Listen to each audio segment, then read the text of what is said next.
Welsh a day. So this meeting will be conducted in English only. Please can members refrain from using the chat function and instead use the raised hand icon to indicate when you want to speak. Please remember to keep your microphone muted when you are not talking. You need to do something.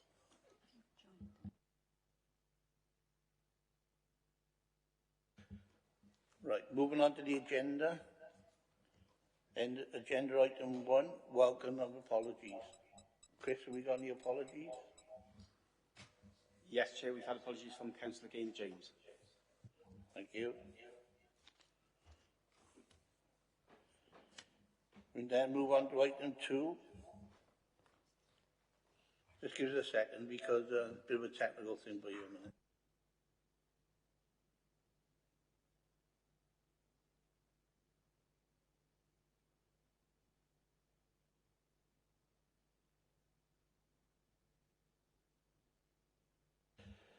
Sorry about that, just a bit of a technical thing with the computers.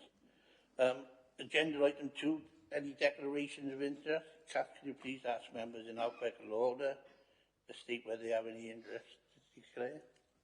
Certainly, Chair. Councillor Ashley? None that I'm aware of, other than that it's a general thing anyway. Yeah. Councillor Clarkson? Just to always flag up that I'm a member of Pinepool Community Council. Councillor Evans? None that I'm aware of, no. Councillor Haynes? None. Councillor Hawler?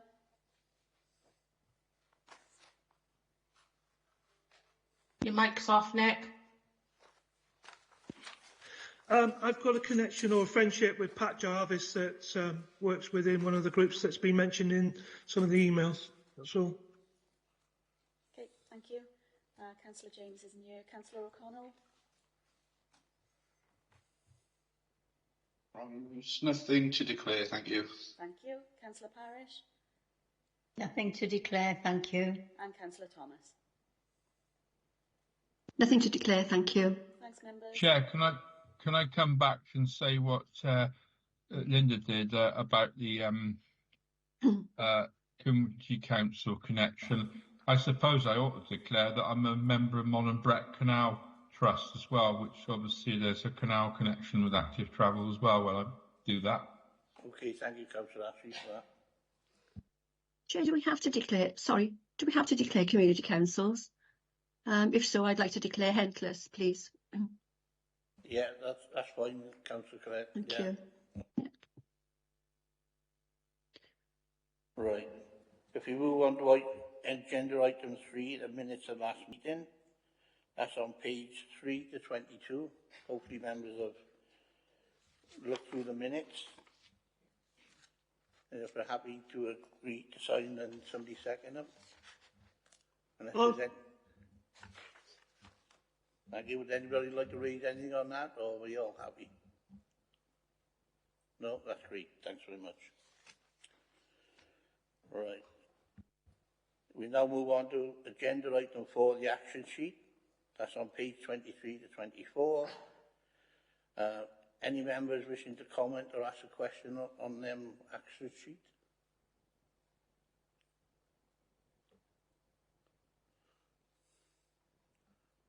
No, you're all quiet, so clearly it must be, you know. Thanks for that. We now move on to agenda item 5, active travel. Now we got a list of officers, so, and they got long titles. So Mark Thomas, Deputy Director of Highways and Climate Change, which is Michelle Mitchell, Group Leader Integrated Transport Unit, Pat Bates, Road Safety Strategy Officer, and Donna Edwards John, Active Travel Officer. I hope that's right. I'd like to hand over to them to, prepare and carry out the report on a demonstration of how the MAPA system works. Can we do that? Would you like me to ask the members to introduce yourself, or do you know everybody? No, I think so. You know most of their faces, yeah. Good. Okay, so if you'd just like me, thanks, Chair. I'll just provide you with a very brief overview of the report because I understand you've had the opportunity and to look at it in some detail before handing you over to Donna then, who will provide a demonstration of Data Map Wales. So the purpose of this report is to inform you of the work that's been undertaken to help sort of change behaviours and encourage that transition from car to active travel, and to provide you with information around the prioritisation tool, which we're going to use to ensure that active travel schemes are constructed and developed to ensure that they have the highest impact on our communities. So from the report, you'll note that the positive progress we really are making to promote change in active travel modes. And this includes the work that we've been doing with schools on active travel school plans and the extensive engagement that's been carried out as part of the active travel network mapping process. The report then goes to talk about the prioritisation tool. You will note that Torvine officers started to develop a local prioritisation tool, which was completed towards the end of last year. But shortly after that, Transport for Wales announced that they would be developing a national tool. Now, it's imperative that we work alongside this national tool with our local tool to ensure that we can really maximise the funding opportunities for active travel. And then both these tools then will help inform us of a council delivery plan for active travel moving forward. We are very fortunate that we have Donna, who sits on the group, helping to develop this national prioritisation tool. She's one of 3 officers throughout Wales who sits in on that. So like you say, the aim of both tools then, the national and the local tool, is to identify routes which will really achieve the highest impact in terms of modal shift. So what we really would like from you today, members, is a view on the work that we've undertaken to date, and also if you believe this prioritisation tool will really help encourage that change from what you would call, I suppose, your normal sort of modes of transport to more sustainable modes of transport. Thank you. I'll now hand you over to Donna, who will provide us with a demonstration. Right, I'll just share my screen. Can you see my screen? Yeah. Can all members see that? Yeah. Yeah. This is our torvine.gov website. There's an active travel area on the council's website where you can access Data Map Wales. This is the landing page for active travel in Torvine. It'll give you a little bit of information about active travel. If I click on Data Map Wales, this is going into the national maps for Wales. So this is actually on the Welsh Government's webpage. It may be a little bit slow loading, but it's loading the whole of Wales. This gives you information about active travel network maps in Wales. It'll give you a legend to tell you what are the existing routes, which are the future routes. And if we scroll down a little bit, you can then click on the authority you wanted to see. So if I click on Torvine,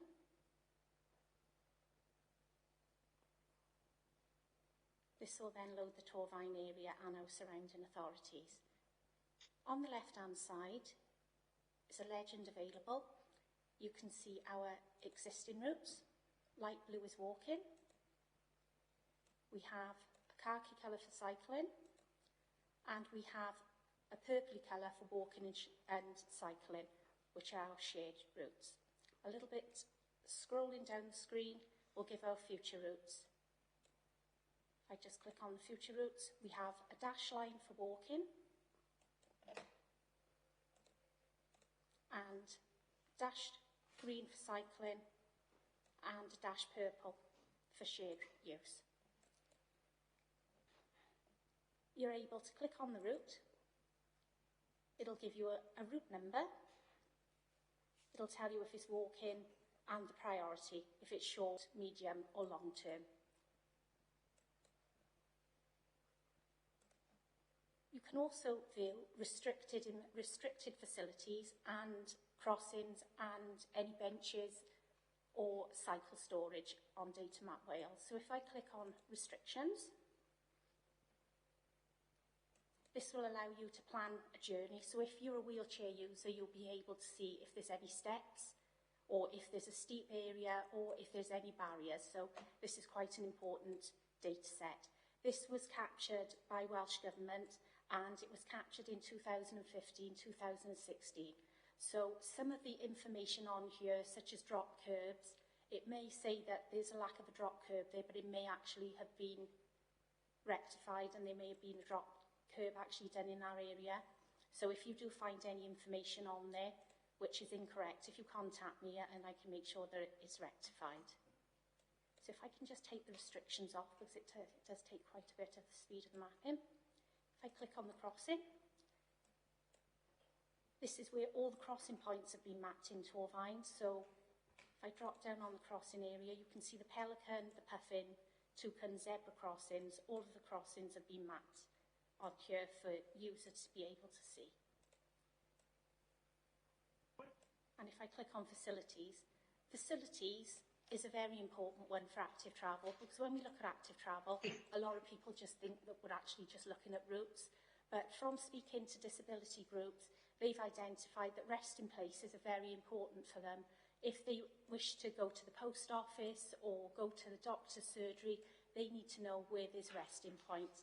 So we have been able to do some mapping and map the resting points on there, on benches and so forth. You will notice that some areas in Torvine are more populated than others. It's basically because I haven't been able to map all the areas. We are mapping them on a weekly basis, but as you can imagine, every bench in Torvine to be able to map is going to take quite some considerable time to be able to do it. Also on there, you can see if there's any signage and finger posts, toilet facilities, and bike storage as well. And also if there's any footbridges. So this map is quite important for a lot of people. It's not everybody that's able to go out and walk along the routes. If they have disabilities, it is very important they can actually plan their journeys. I think there's a question there. Councillor Clarkson, you got a question regarding this mapping? Yes, please, if I could. Just to make officers aware that I've accessed this map from outside of my council laptop on my personal system, and it seems to work very differently there and isn't quite so easy to navigate and find the information. So could that be looked at? And when I initially tried to log in, it actually asked me for a gateway ID number the first time I tried. Would you be able to contact me and I can have a look at, I can shadow you and have a look if there's any problems, and I can feed it back to the Data Wales team and they can look if there's any access issues? Yeah, with pleasure, thanks. Councillor Ashley, do you want to come in as well? I love maps, and I think I've said to you before, Donna, this is a really interesting one. The question I have, which is the same for the bins, do the benches and other features have location numbers? Because I've asked this question quite a bit of Sean Watkins with the bins. I wonder whether the benches would actually have a reference number or some reference point, because it would make life a lot easier for members, and certainly for members of the public if they want to locate the bench, if it either had that or what's a barcode. They do have reference numbers, but these are reference numbers which are unique to Datamap Wales. They're not they're not on the Torvine systems. This system doesn't include the litter bins on there either.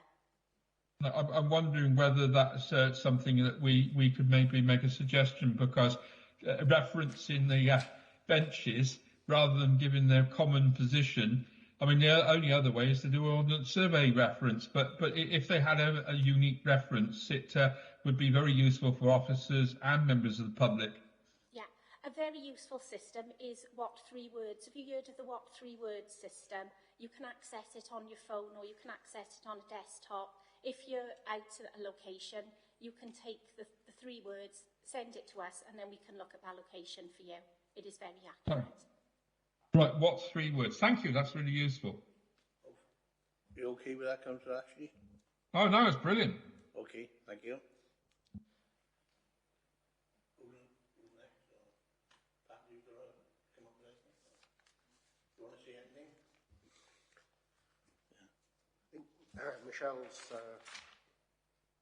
Michelle's covered the high level stuff, and it's whether or not we got any specific questions to answer. The challenge for us is predominantly updating the map on a continual basis while delivering the projects that we've got grant funding for. That's our primary focus on active travel at the moment within the wider remit.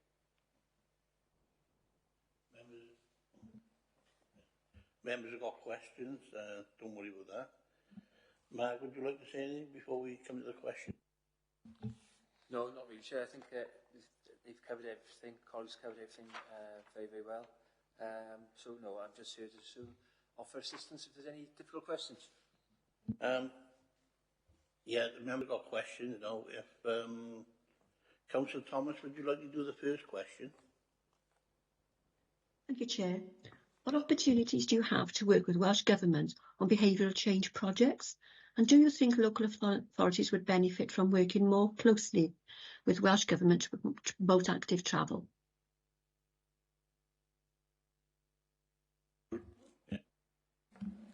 We do work closely with the Welsh Government. There is almost weekly, fortnightly meetings on active travel. They're currently looking at a toolkit across Wales for active travel, how we can get the message out there. But it does need to be led through Welsh Government, and the local authorities can then add on to it. Because obviously we need to get the message out. A lot of people are still unaware what is active travel. And Welsh Government are fortunately leading from the front.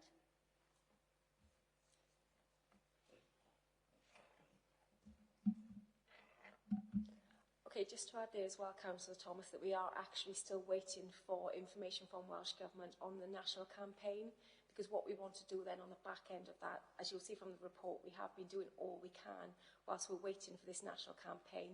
And as soon as that comes out, then obviously we will be rolling that out then throughout Torfaen. Thank you, Chair. Chair, just one other comment really as well. As you members have probably seen, Welsh Government have been quite active in terms of the 20-mile-an-hour rollout in the press. We have been discussing potentially that there's a missed opportunity here to get a shared message out, because the 20-mile-an-hour, active travel, climate change agenda, decarbonisation, all really are wrapped up in one overriding goal. And we're pushing to press that a more coordinated approach is taken nationally, as we are trying to adopt in Torfaen as well. Are you okay with that comment, Councillor Thomas? Would you like to come back in with anything? Thank you, Chair. Yeah, very good response. Thank you. Thank you. Thank you, Councillor Thomas. If you could do the question 2, Councillor O'Connell, would you like to do that one, please? Yeah, thank you, Chair. How long will it take for you to work with every school in the borough to introduce the active travel school plans? Oh, that's a big question. We've managed to do 7 schools this year. Obviously, when we go into the school, we work closely with the school. We deliver a package to the school, which is 12 informative teacher-led lessons.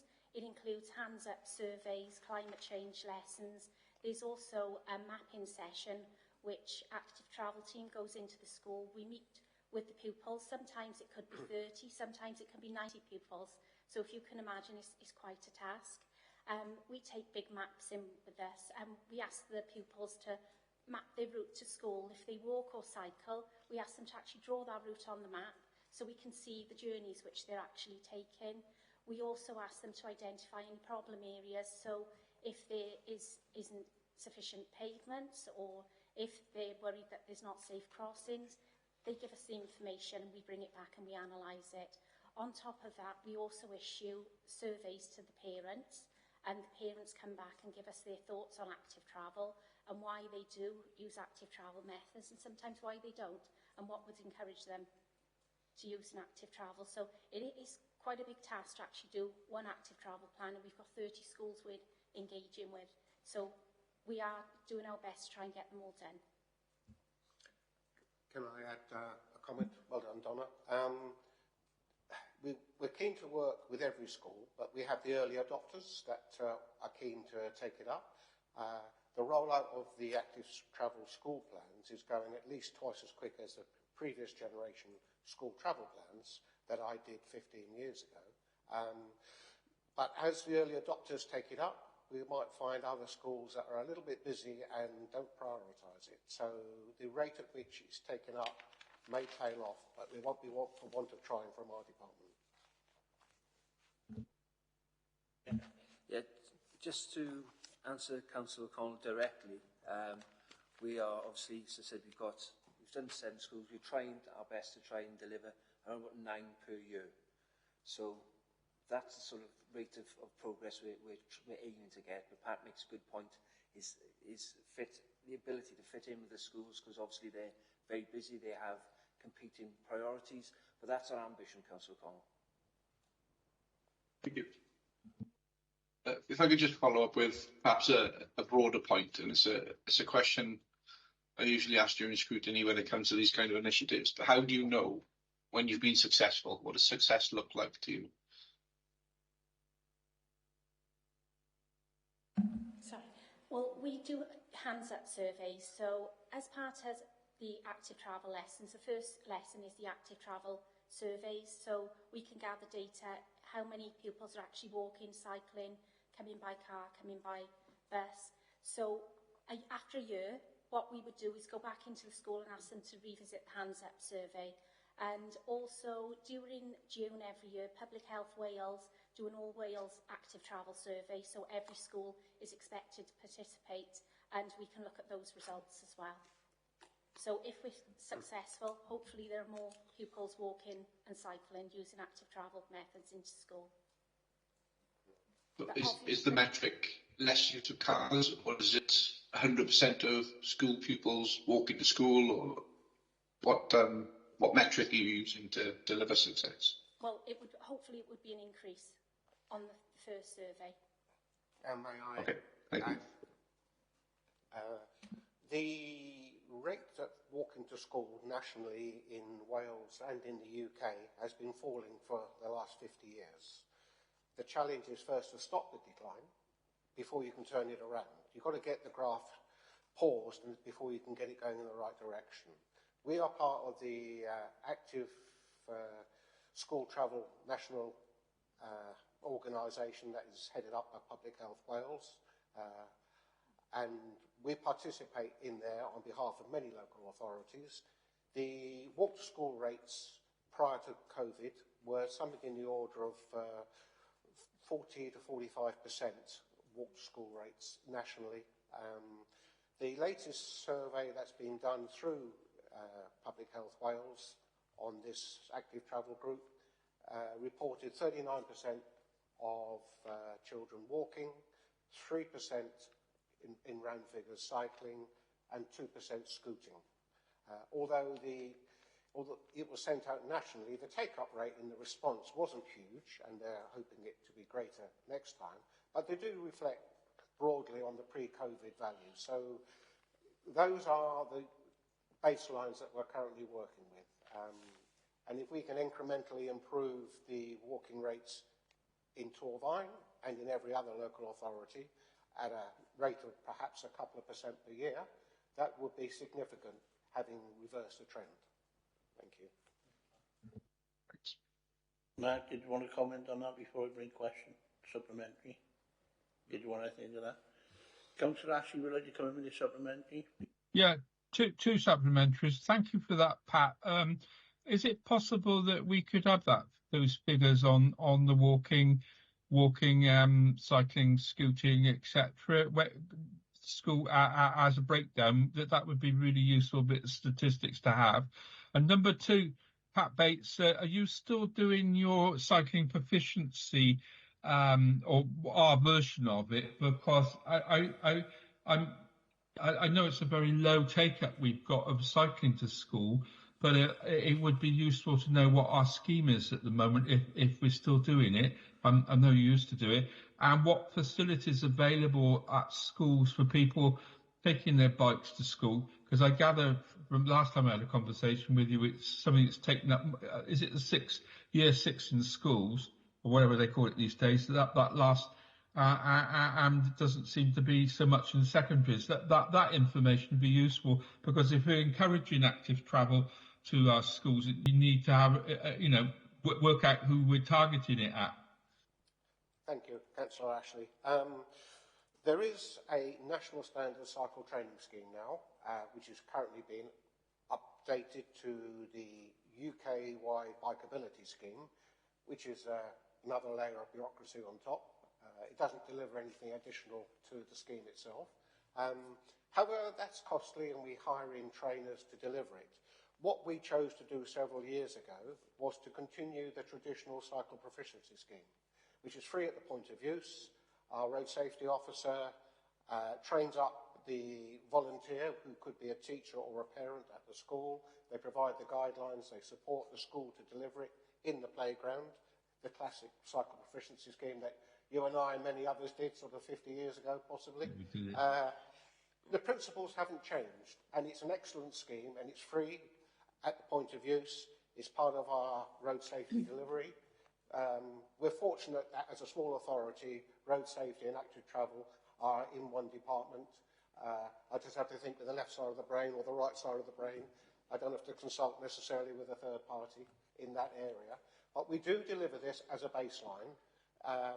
So it is available to every primary school. And indeed, potentially, we could offer it to secondary schools, but it's not quite so well taken up.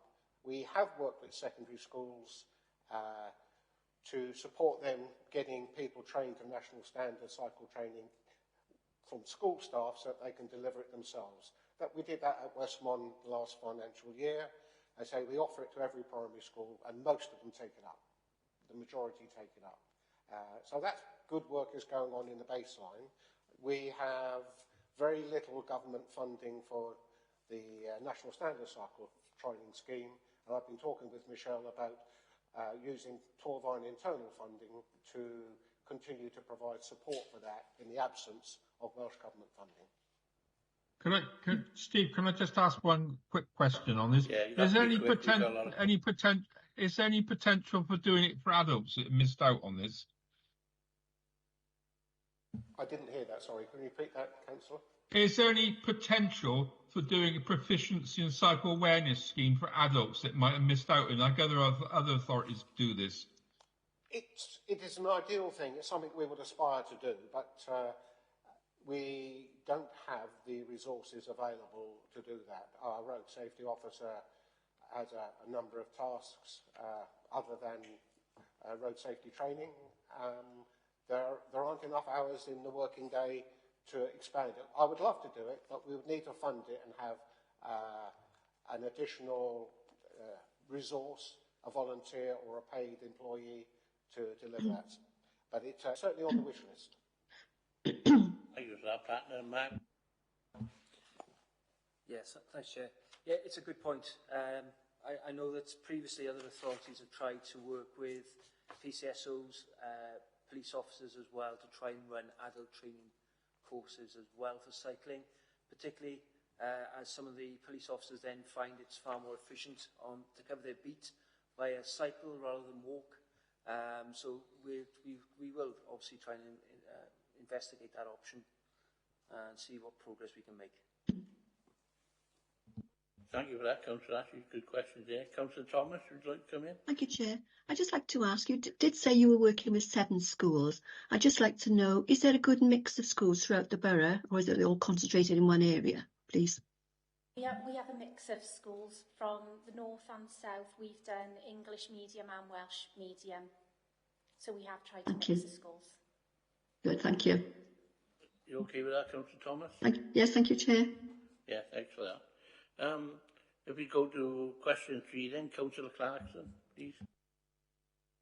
Well, thank you, Chair. Just looking at collaborative working, really, within the north of the borough particularly, which is an area that I know best, active travel is quite complex in as much as rights of way, permissive routes, and non-permissive routes, just traditionally used routes, are actually part of that mix. So I was wondering how we're working with other officers within the borough to ensure that these are taken into account as well, rather than the direct route that you're proposing up here, and whether or not there's any sort of... We've had a few issues recently with some fencing going in for one purpose, which has blocked routes between villages that were used for sort of active travel, leisure even. So just wondering how we're working as a whole to ensure that we're collaborating on these things with other officers that are involved in travel routes. Thank you, Councillor. The Active Travel Network map that we produced in March last year was the culmination of a two-stage public consultation where everybody in the authority and beyond had an opportunity to provide input. We moved from about 19 existing routes plus an aspiration of about 36 integrated network map routes, which are routes to be developed in the future, to the network map last year of 239 routes comprising existing and new, which is a huge jump.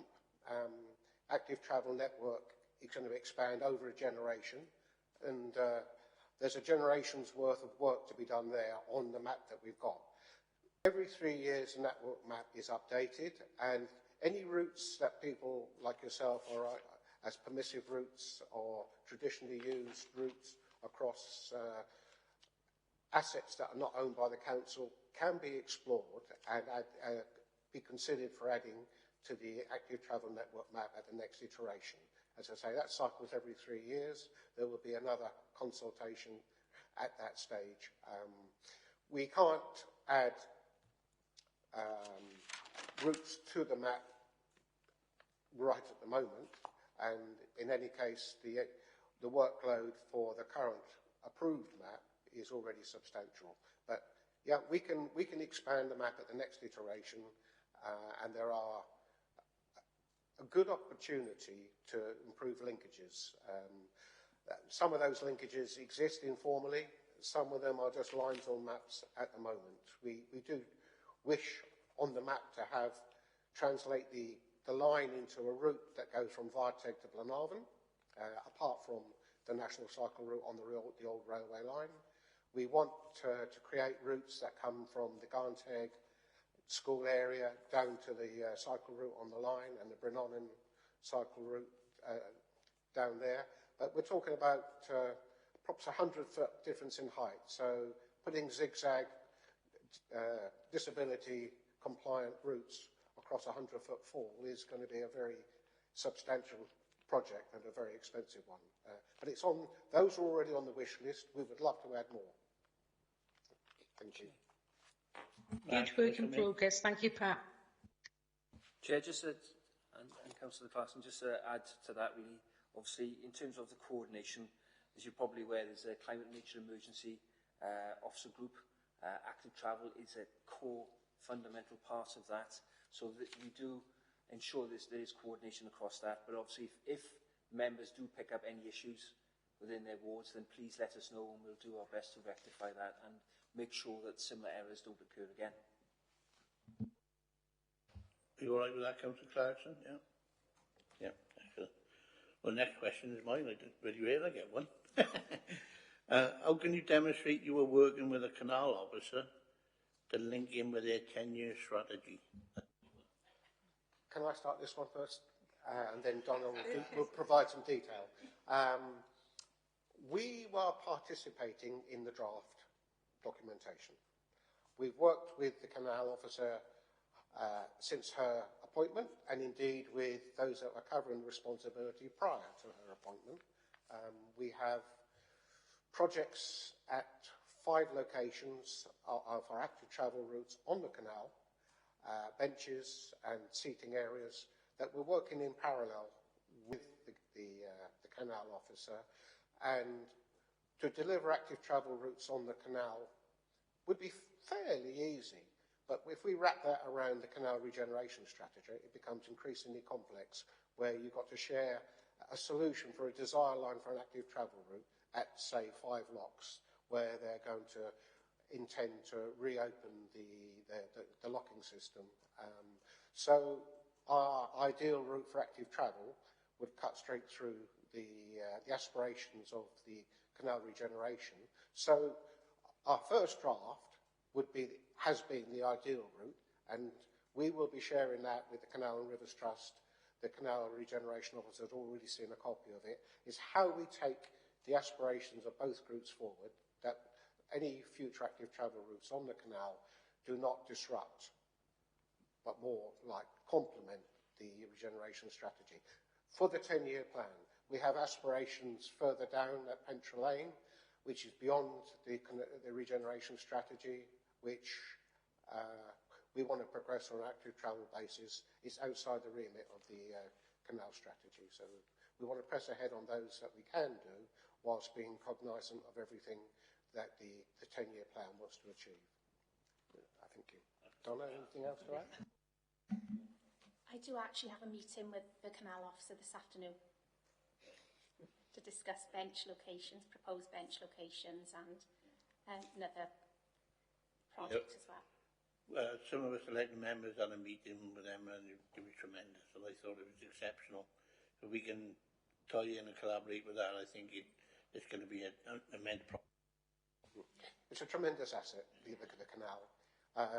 The Cumbrian Newtown architect called it the linear park, and it is that. It's a destination, not just a transit route, for health and well-being. We want to make sure that it is used for resting, in relaxation, as well as active travel.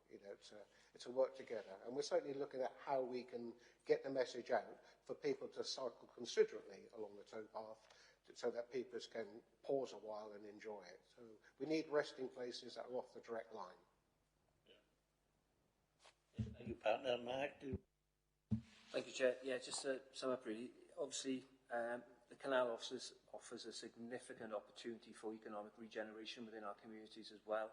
And within that, we have to plan for demand, because as more visitors come to the canal, there'll be demands to link in with our communities and facilities. So the active travel map will have to respond to that as well. So it's not just a linear approach, it'll be spurred into our communities as well, so that we can offer greater sort of facilities for visitors, but also our communities will benefit from that increased economic activity. Yeah. I would just like to add that we did recently put a toucan crossing on Maindee Way, so that crossing over.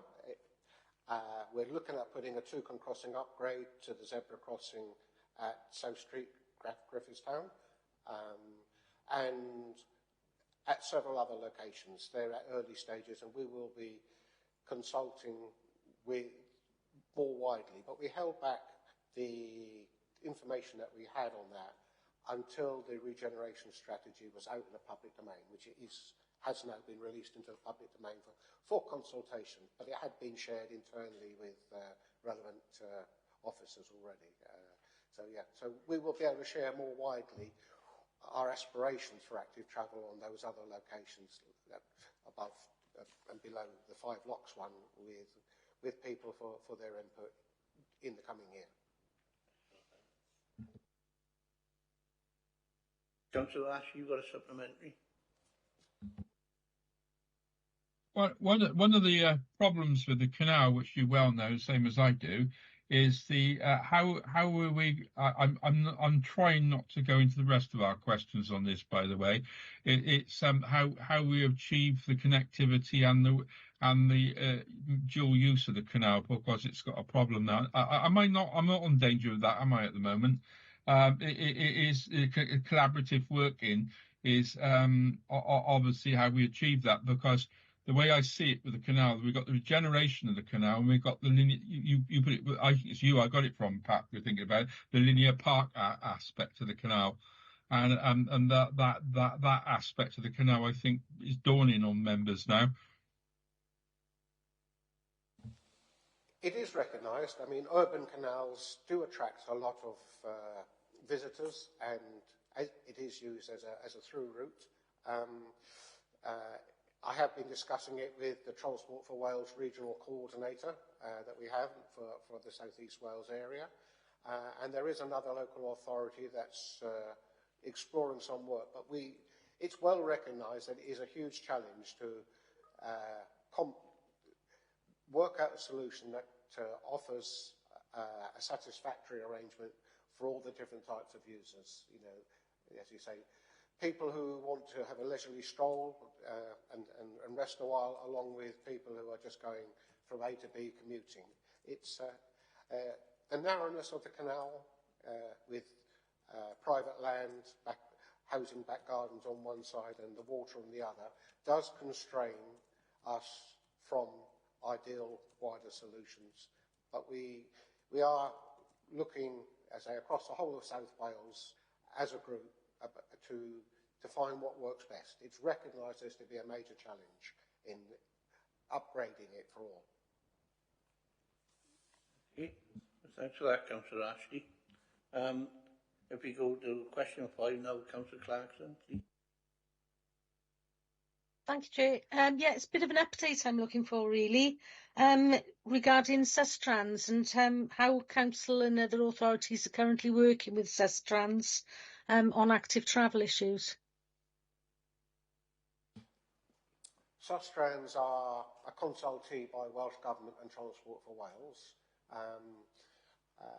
Although I'm not sure how well they'll be doing that in the future, because I think Transport for Wales have hired half the Sustrans staff. But they have a great resource of information. We do have a contract with Sustrans at the moment to look at a particular route for us. So we work in partnership with them directly and through the input they provide to Transport for Wales and Welsh Government. We do recognise they have a huge well of experience, but we also need to consider other organisations that are primarily walking based, because we need to come back to this fundamental principle that most people walk and some people cycle. So the majority of the growth in active travel will be walking improvements, although percentage-wise, if you go from 3% walking to 6%, it's a 100% increase. It's still only 6%, and 45 to 50% of people are walking.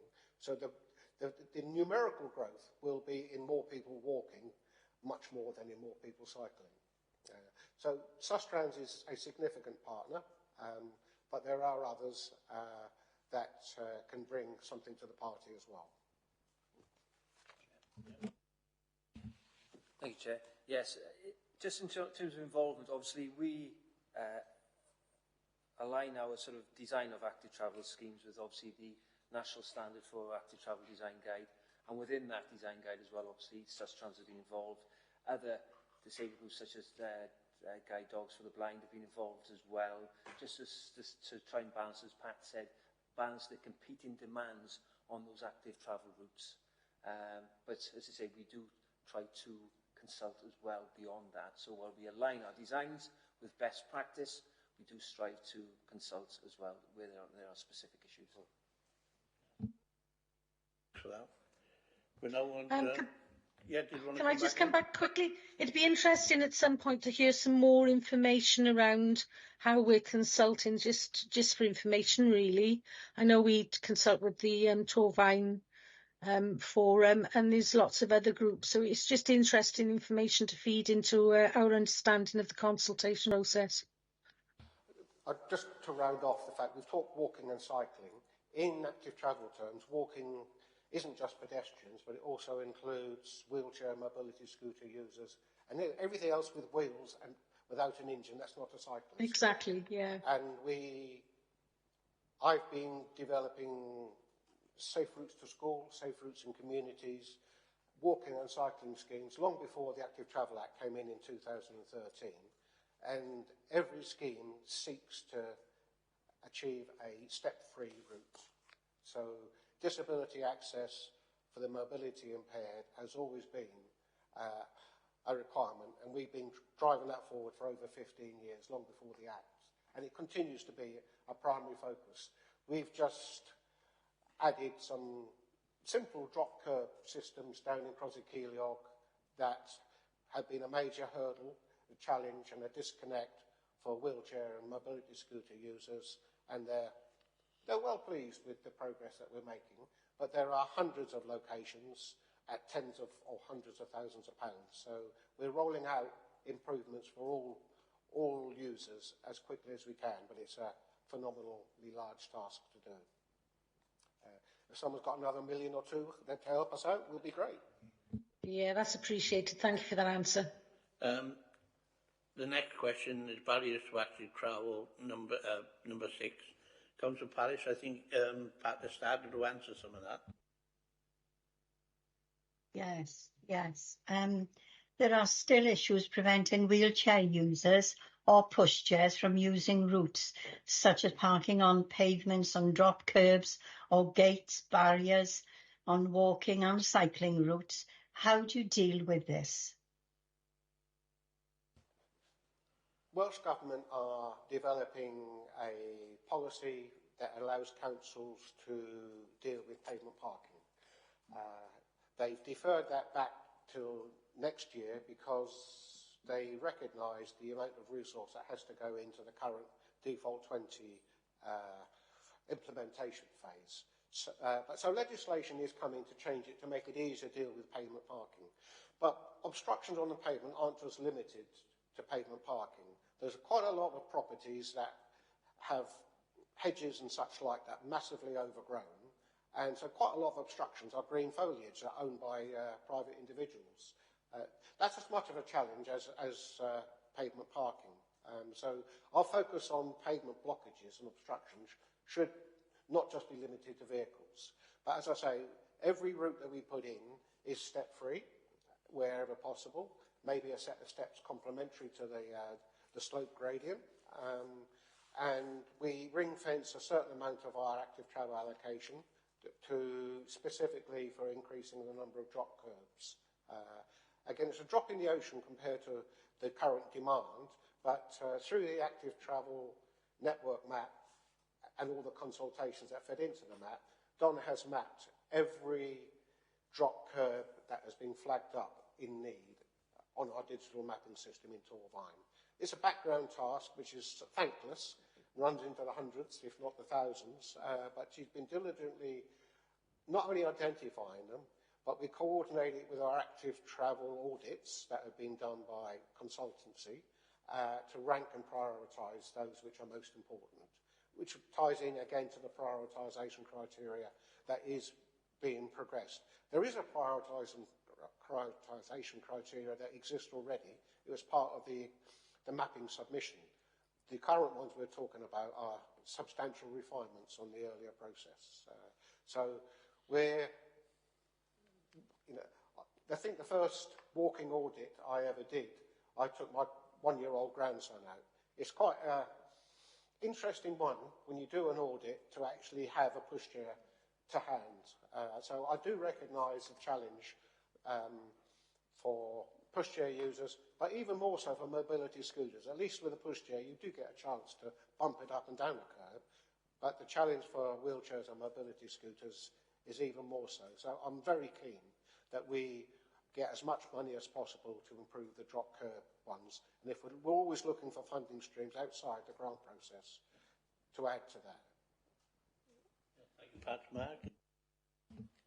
Yes, thank you, Chair. Thank you. Just in terms of the drop curves, it's an important element, obviously, because it is, as Pat said, it's an interruption to an anticipated active travel route. Just to let you know, really, is that our civil parking enforcement operation is back up to relatively full strength, and they have been tasked with targeting dropped curbs. Now, dropped curbs can be enforced even if there's no traffic order across them. So, just as important, it's been made a priority for our civil parking enforcement officers to ensure that as they're patrolling, they do ensure that dropped curbs are protected.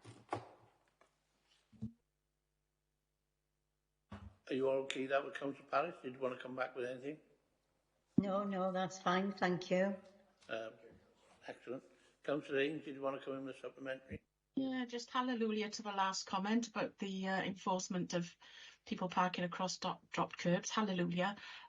You sort of have answered a bit of my question. It's more about how do we assess the active travel routes through the eyes of somebody with a visual impairment or a disability, scooter user. You mentioned the prams, and I'm wondering, do we actually physically engage with people that have these barriers to work with the council and come out on those assessments, because I think even though we can walk the routes, unless you're actually sat in an electric wheelchair, or you're not fully experiencing the barriers.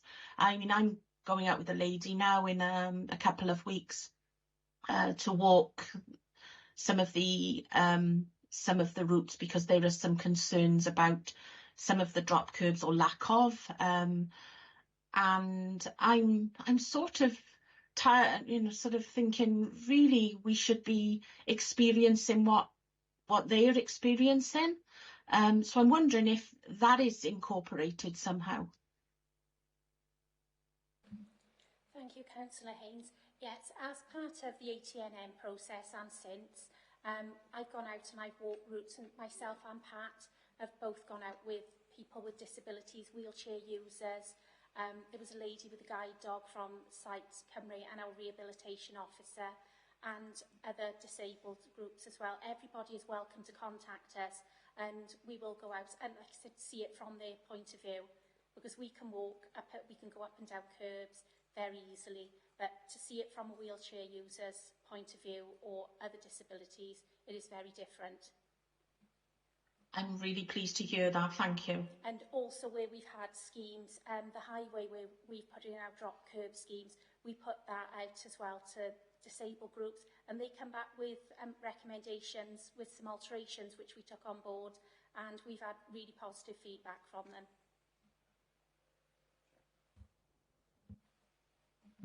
Yeah, Mark. Thank you. Yeah, Councillor, just to let you know as well, really, it's a case of the approach we're taking with our active travel schemes, or safe routes and community schemes, if Welsh Government do kind enough to give us funding, is that we will look at a route, an active travel route, but we will also strive to look at an area of improvement. So what that means is, if there's a lack of drop crossings in close proximity to the capital project that we're doing, or if there are traffic regulation orders that are required, not on the actual scheme itself, but in close proximity to where we're working, we will seek to improve that position as well, so that we get our maximum benefit for the capital investment within that community. Yeah, just to comment to members, we did engage with two groups, which are the members of the Torfaen Access Forum and the Climate Ambassadors Group. We came back with a lot of them comments regarding consultation with us, so it is good, it is positive, and they give an insight of what they're suffering when they actually walk it. So yeah, it is fundamentally excellent report. So thanks for that, Councillor. Councillor Ashley, you got a supplementary? Yeah, a couple of comments actually, more than anything. I worked with Pat Bates when I originally became a councillor in 2012. And one of the things that we did was making sure there were drop curbs and access into town centre. And I say Pat did a sterling job getting there, because the bit from the canal down into town centre. This is not my ward, by the way. I was and I'm not anymore, because I've got my mobility is actually rather hindered. So I actually know part of the problem myself. I was a cargo biker, and actually getting a bike into the town centre was bad. But drop curbs are actually quite a moot point for a lot of cyclists that do utility cycling. But now I'm not able to cycle, I appreciate the problem that a lot of people that are not very mobile, because I have to drag either a shopping trolley or a large four-wheel trolley. Those sort of curbs are actually really useful. You can't drag that down a step. Actually, I'm going to ask the next question in a minute when I finish this. So actually having a four-wheel or shopping trolley, a lot of older people have to use. It's just a problem for going shopping, to be quite frank. So actually drop curbs have no use in that direction. So you do appreciate all the problems like that as well. So I mean, it's been a hell of an improvement. Can you sum up, because we've got a lot of questions? Yeah. No, I appreciate. I've got to answer the next question as well. Yeah, what I'm saying is that the access via drop curbs suits a lot of people. That's just summing it up. So it's important, and I've had people in my ward being able to access the town centre, and I'm not being able to. It traps people in wheelchairs and other things if they can't get access. That's the point I was going to make. And I think you are actually making sure that happens everywhere, as far as I understand. Thank you, Councillor Ashley. You've got the next question, question 7. I have, haven't I? And it's actually following on from that. Was the point I was going to make. What percentage of our cycleways and walkways, stroke canal banks, still have steps which hamper active travel, and how do you intend on dealing with this problem? I think you answered it a little bit already, but there's some wonderful examples. One being the cycleway that goes up by Tesco's and Pontypool being a classic example. That was the one that come to mind, Councillor Ashley. I know it well. We have the vast majority of cycle routes are step-free. Two glaring obvious ones from a previous generation. The overbridge below Tesco's into Albion Playing Fields has got steps, and obviously the steps that go down into the top of the middle of Pontypool, which we've identified with the Pontypool regeneration plan that they should encompass upgrading that as part of the plan. It didn't come through with the architect's plan, but we suggested strongly that they should revisit that area. But all the approved walking and cycling routes that are on the ATNM are step-free. Any route that isn't step-free is not on the existing routes. It's on the future routes, i.e. ones that need improvements. Whether improvements could be a few drop curbs in some instances, or in other instances, it's just a line on a map and it has to be created from scratch. So everything on the existing section of the ATNM map is step-free, end of. Thank you. Okay, you agree with that, Councillor Ashley, before I bring Councillor O'Connor in? No, I'm okay with that. I mean, there are a few surprises. I mean, the set of steps down by Lidl, the current Lidl is another example of that. But you are catching up with them, certainly. Thanks for that, Councillor Ashley. Councillor O'Connor. Yeah, thank you, Chair. I'll try and be brief. The last answer just raised an interesting question for me regarding planning applications. Are you or your team a mandatory consultee on planning applications as it relates to active travel? Thanks, Councillor O'Connor. Oh, sorry about that. Yes, we certainly are. We're also working with our planning colleagues as well to develop an active travel supplementary guidance as part of the planning application process. So yeah, we work closely with our planning colleagues. Great, thank you. Come back in, Pat? No? No, that's fine. No, that's fine. You all right there with that, Councillor O'Connor? Yeah? Great, thanks for that. We move on to question 8 then, which is Councillor Clarkson.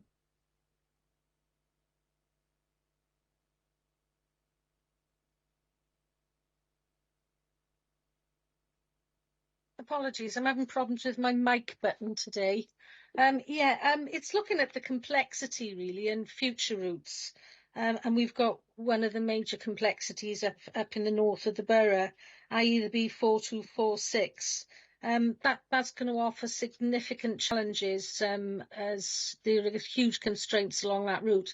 But it is a vital link with the villages of the north of the borough and the Glenavon social and shopping hubs, and it's sort of just like to have if there's any more information about how we're going to deal with some of these more significant challenges and how they fit into the priorities. Thank you, Councillor Clarkson. I think we come back to the fact that the map was developed in consultation with, this public two-stage process. It has been prioritised, and we are working against the last approved version. High on the priority is to improve a number of drop curbs further up on the 4246 in the Viteg area, just below the bus turnaround area. It's on our active shopping list of improvements to do for that. But again, we have a finite amount of funding. It's agreed in advance. We're still waiting for this year's award to be announced by Welsh Government, but all the projects to be done on it are already set for the year. So I know that our strategic director is very keen for the prioritisation process to be ready and up and running so that members can contribute in to determining the priorities that we bid for funding for in the future, and that should be in place for the next financial year, which means we need to be gearing up later this year to provide the members with the data that they need so that we're ready to do the bids next January for the award next April. This year's set in stone already, unfortunately. Yeah, we recognise that this is a huge challenge, especially the route which is national speed limit. So it'll be interesting to hear how we're going to try and tackle those going forward. Thank you very much for the answer. Thanks for that, Councillor Clarkson. We move to question 9, Councillor Horner. Good morning, everybody. I believe under the Equality Act of 2010, public sector authorities have the duty to make a reasonable adjustment to building the environment to ensure the design for the infrastructure is accessible to the requirements of exclusive design to apply to pedestrians, cyclists and disabled people. Pat, we've had conversations in the past about the barriers up in the north of the borough because of the width of the barriers going onto these sites. Do you believe that we are actually meeting that act, because there are certainly areas of bike passes coming onto the track that currently are not wide enough for disabled people and people with larger bicycles, cargo bikes, to actually access those routes? Do you think that we are actually doing enough to actually get the route available to all the way down the routes, please? We could move faster if we had more resources. Every single route on the ATNM has been subject to a professional active travel audit, which includes equality and access, at great time and great cost as part of the ATNM. We have a list of improvements to do, a list of signage improvements, a list of drop curbs, and every single item that was flagged up on the audits for the 239 routes, so we're talking thousands of items now, have been documented by Donna on the mapping system. We have lists upon lists upon lists of work to do, and the access is part of it. So we move forward on drop curbs, we move forward on signage, we move forward on removing barriers, widening barriers, at the rate at which we can acquire funding and design the works. Following on from the members' presentation back in January, I emailed you photographs of particular barriers and checking whether they were ones that were flagged up. So, yeah, we're working as quick as we can. So the answer to your question is, subject to resources, yes. Right, fantastic. Because obviously there is areas where disabled people and people that have larger bicycles cannot access the areas because of the width of the barriers within the borough. Thank you. Yeah, Mark. Thank you, Chair. Councillor Hall, just to let you know as well, we are working very closely with the climate ambassadors as well, in terms of not just the climate and nature emergency, but as I said before, active travel is an underpinning principle within our ambitions there. And we're invited some of the active travel enthusiasts from the ambassadors into the office to work through. So we are trying to engage with anybody who has an interest, really, to ensure that we cover as much as we can in terms of any barriers or any issues that we perhaps might have overlooked. Yeah, I have currently engaged with those people as well. And Pat, we need to get together later to discuss those issues that have been raised by them. Thank you. Thank you, Councillor Horner. If we move on to question 10, there's Councillor Parish, please. Thank you, Chair. This has been touched on. Pat did touch on this, but I will read the question in case he wants to expand on it. What programme of works is in place to introduce light patrol crossings at dangerous areas such as canal towpath crossings? We have feasibility studies in hand on South Street, Griffithstown, 5 locks, Pentra Lane, 2 locks. We've recently installed crossings on Maindy Way and Commercial Street, Pont Newydd. So where the key cycle routes cross roads, we're signalising unsignalled crossings and upgrading zebras to pelican crossings, which are walking and cycling crossings, wherever possible, because we do know that we do have active travel users that don't look before they step out, and we have drivers that drive through and don't stop for the pedestrians. Having said that, we also have clusters of people that sit and chat or stand and chat at the crossing, so sometimes drivers don't know if they're actually meant to stop or go. A little bit more thought by pedestrians congregating at the crossings with no intent to cross would help a lot. But yeah, we are looking to improve the safety and the control at all the crossing points. We did put an uncontrolled improvement crossing at the top of New Road below Coydy Creek in Griffithstown, because at least we were able to allow pedestrians and cyclists to be able to go from one side of the road to the middle, dealing with one flow of traffic, and pause and address the opposing flow of traffic separately. So sometimes they're expensive signalised crossings that cost in excess of £100,000, and sometimes we're talking putting central islands in uncontrolled areas, like there and like we did at Woodland Road and Crossy-Keiliock and other places. So where the geometry of the road fits, where the need is, we improve the crossing for safety, which is the advantage of having road safety interwoven into active travel.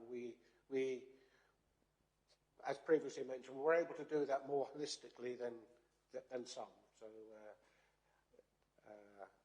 but we can always do more. So we will be attempting to roll out. We have what's called a pipeline of projects. We need to bring new projects in the top of the pipeline, take them through the stage gates to develop them from feasibility to outline design to detailed design, and then actually construct them. So there is this flow, and there's a lot in the pipeline. There's a funnel of stuff to go in the pipeline, but I'm hopeful to see more control crossings going on cycle routes in the next 12 to 18 months.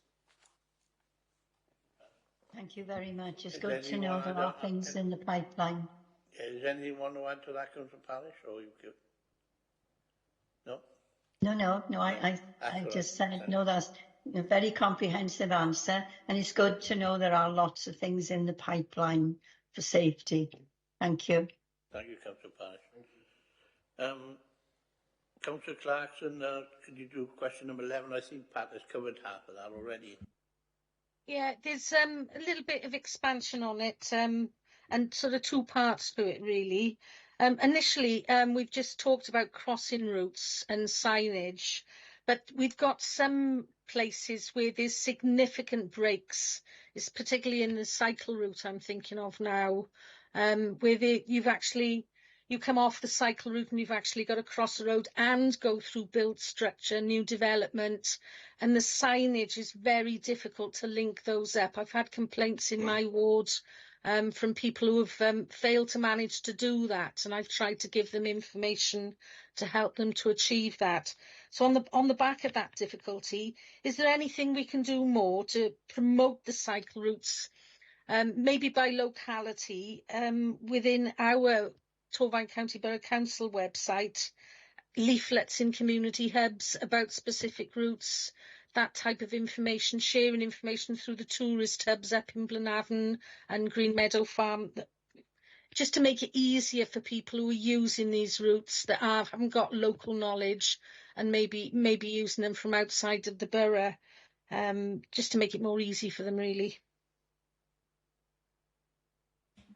Thank you. Signage is one of the things which was picked up with the audit. Again, we've drilled down into all the comments from the audit, and we have a database of where signage is actually required in the borough.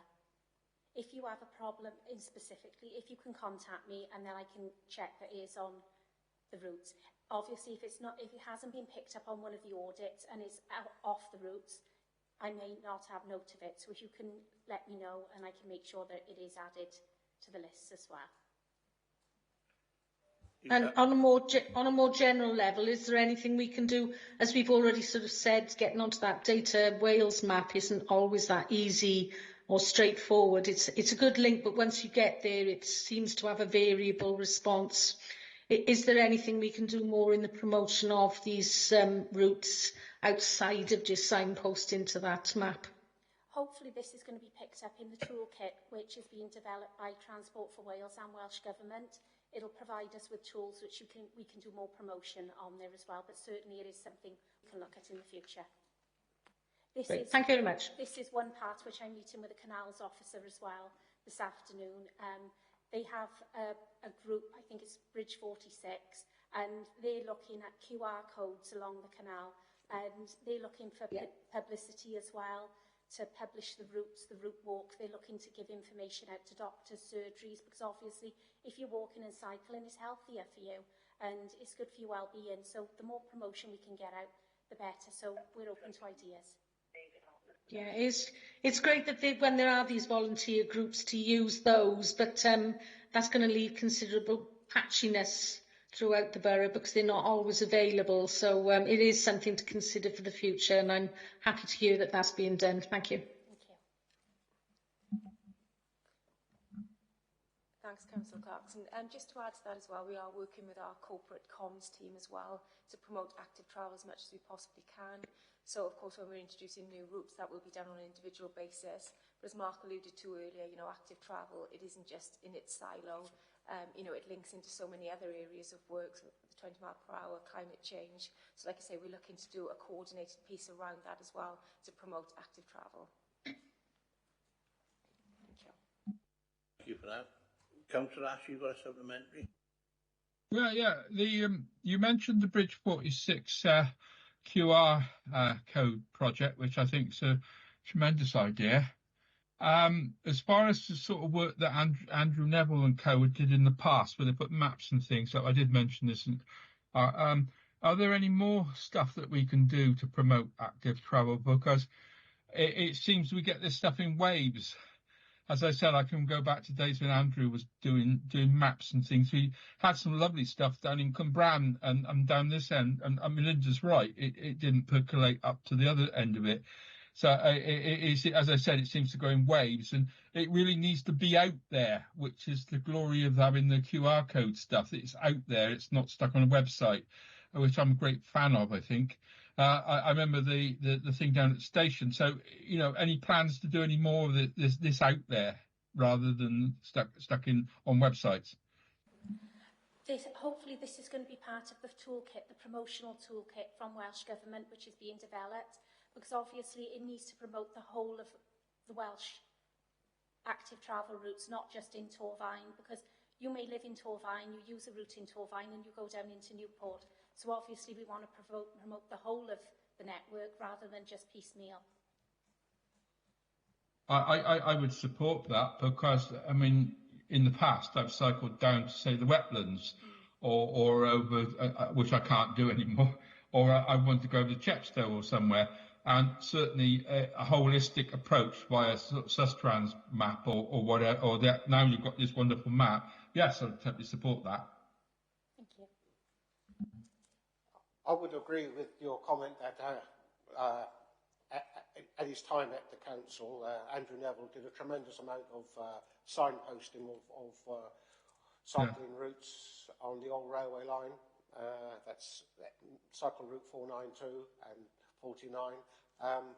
I would like to do more information plaques. A lot of those plaques had not only the cycle routes but biodiversity information and historical content, which immediately throws up a cross-departmental involvement.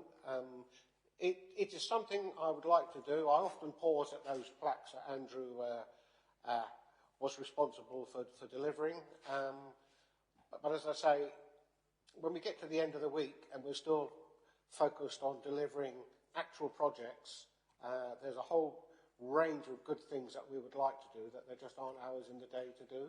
And that's on that wish list of mine rather than on the to-do list at the moment, more information plaques in various areas.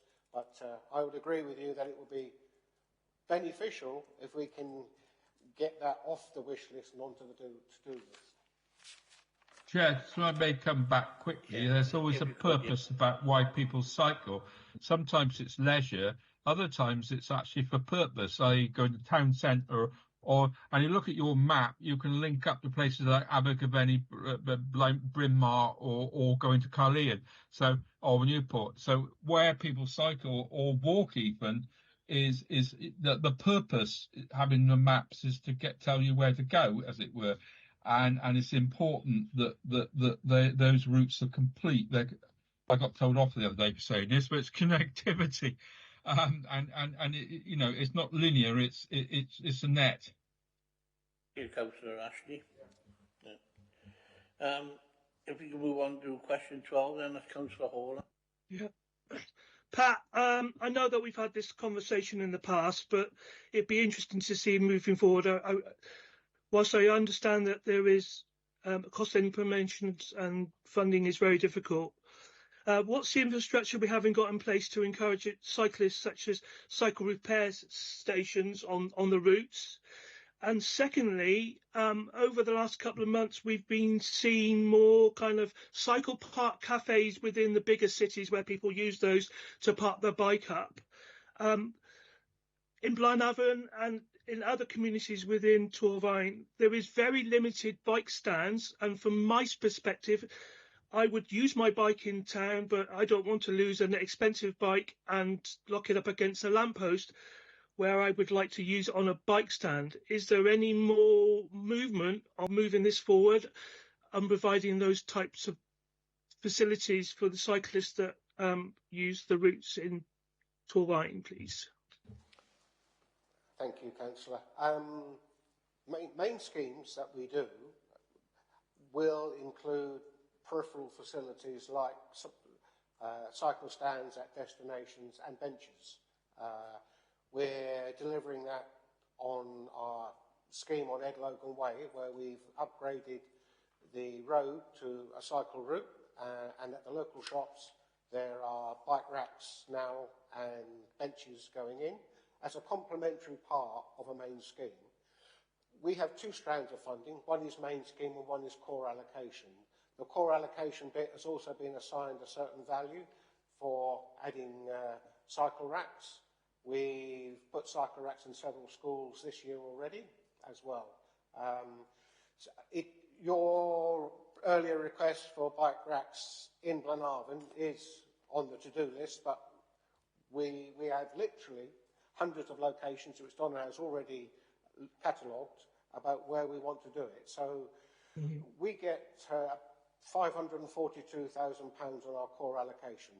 We could spend 5.4 million on all these things. So we prioritise it around, and it means some drop curbs, some signage, some gateway widening, some bike racks. I don't know when we will get to adding more bike racks in Blaenavon.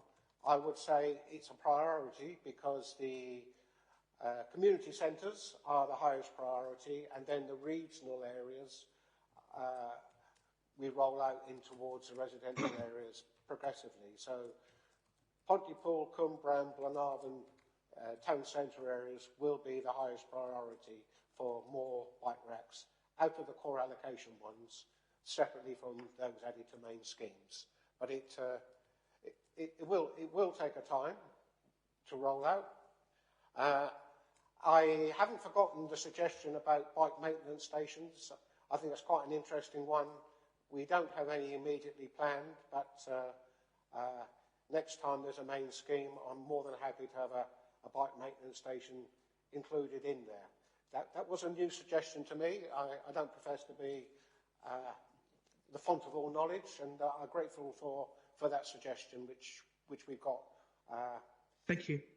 hanging around. Thank you. Mark, you want? Sorry. Thank you, Chair. Yeah, bike repair hubs, I think, are very good. And as you said before, it's how we make our cycle hubs more attractive as well. So it makes sense if you've got a cafe that specialises in attracting cyclists, then that's where you put your cycle repair hub. Or if you've got community centres in your communities, cycle repair hub would be good on the periphery there as well. I know that the other authorities are starting to roll those out as well. However, Councillor Hawler, I haven't got the data to advise how well used they are, but they certainly are an attraction anyway. So, yeah, it's a point well made. Thank you. Okay, thanks for that, Councillor Hawler. You happy with that? Yeah. Councillor Ashley, would you like to come in a quick supplement? Yeah. I did raise the point on bike racks. How much does a Coventry being the bar that comes over, you can lock a bike to? I think most authorities think they're the best ones. I do like. How much does one of those cost to install? Because I know the price of a bench and a litter bin. It'd be interesting to know how much one of those costs to install. And I do agree. Cwmbran, Pontypool and Blaenau would be the obvious place to put them. We need a heck of a lot more of them. I counted the number in Cwmbran Shopping Centre. I know it's private, but there was only about 12. And then you have to lock them to the railings. Nick's got a point with Blaenau. When you go up there with a bike, it's difficult to find anywhere there to lock onto. And Pontypool's just as bad. I think Tesco's is about the only place I found to lock onto there. Could you carry on with the questions? I'm conscious. Yeah, that's the point. One is, sorry, Chair. One is how much they cost to install. How much they cost. The actual number we got, which is not many, and because they're getting more and more bikes. This is the problem. The other question I have, I totally agree with you about repair hubs. The one in Cardiff's amazing.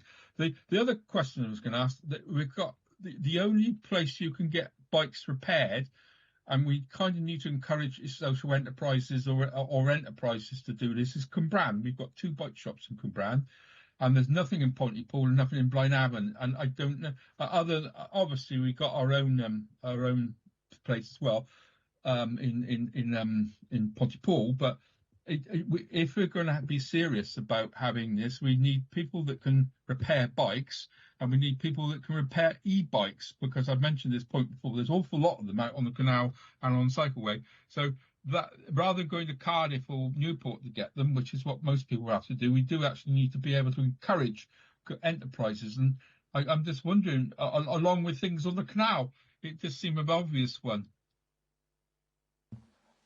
Your first question, bike racks. Well, a toast rack of bike racks would be about £500. A shelter to put that toast rack of bike racks in would be about £1,500. However, most of them need a substantial base. They can't go on flagstones or tarmac. They need concrete, and a concrete base for that bike rack would be £5,000. So it costs more for the concrete base than it does for the toast rack or the shelter combined. In terms of cost, I'd love to see repair shops, but that's a private enterprise, and we would encourage people to do that and try and nurture any green shoots. It's not a council objective, as far as I'm aware, to produce a repair facility. It's something that we would say encourage private enterprise to do. In terms of putting larger bike racks in larger locations like T Blaine and like the Civic Centre, we could talk perhaps £15,000 to £30,000 per location for a covered bike store. That's not with any significant security either. We have done an audit around the Civic Centre. We haven't found a suitable place for a secure cycle one that people are willing to make available. But you're looking at £30,000 for a large venue for a reasonable sized bike rack and storage compound. Mark, you want to come in? Chair, I do have one supplement. What about the... We've got to make progress. I know that. So many supplementary questions come in, you're hitting on other people's questions. Now, come on, please. I'm just reminded about compounds on railway stations and car parks where we've got them Dutch style. Mark, go on. Thank you, Chair. Yeah, it's as part of, again, of the our work with the climate ambassadors they've mentioned, and we're trying to strive to investigate the sort of Newport, sort of the spoke safe Newport model, and obviously Changing Gear charity as well, which obviously recycles old bikes and so repurposes them as well. So we are alive to that issue, and I'm trying to work on that to develop a sort of proposals. Thank you for that. Thank you. Anyway, thank you, Councillor Ashley. Councillor Clarkson, you'd want a quick supplementary if you could.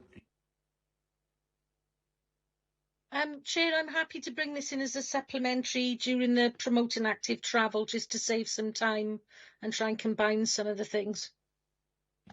Okay, thank you, Councillor. Promoting active travel is the next one. Is question 13, Councillor Hawler, please. Yeah. What are we doing to promote active travel to bring behavioural change needed within our communities? I think we've highlighted the fact that maybe the bike racks would be useful to help those changes. What else are we doing? Thank you for the question. That would come under the travel school, the plans we're doing with the school for active travel. Obviously, if you catch them from a young age, they're more likely to walk and cycle through the rest of their lives. So we are doing a lot of promotion in the schools. As I said, with the teacher-led lessons, we also go into the schools. We have 3 schools in Torfaen, which we've also put forward for the active travel programme with Sestrans. And Sestrans then go into the school after we've done the travel plan, and they promote the use of cycling. They also have workshops as well to repair bikes, and they do a little bit more around walking and cycling for promotion. Just to add to that, I think the work that we do, you know, when we're actually building new routes, obviously we go out and do individual consultation then on these.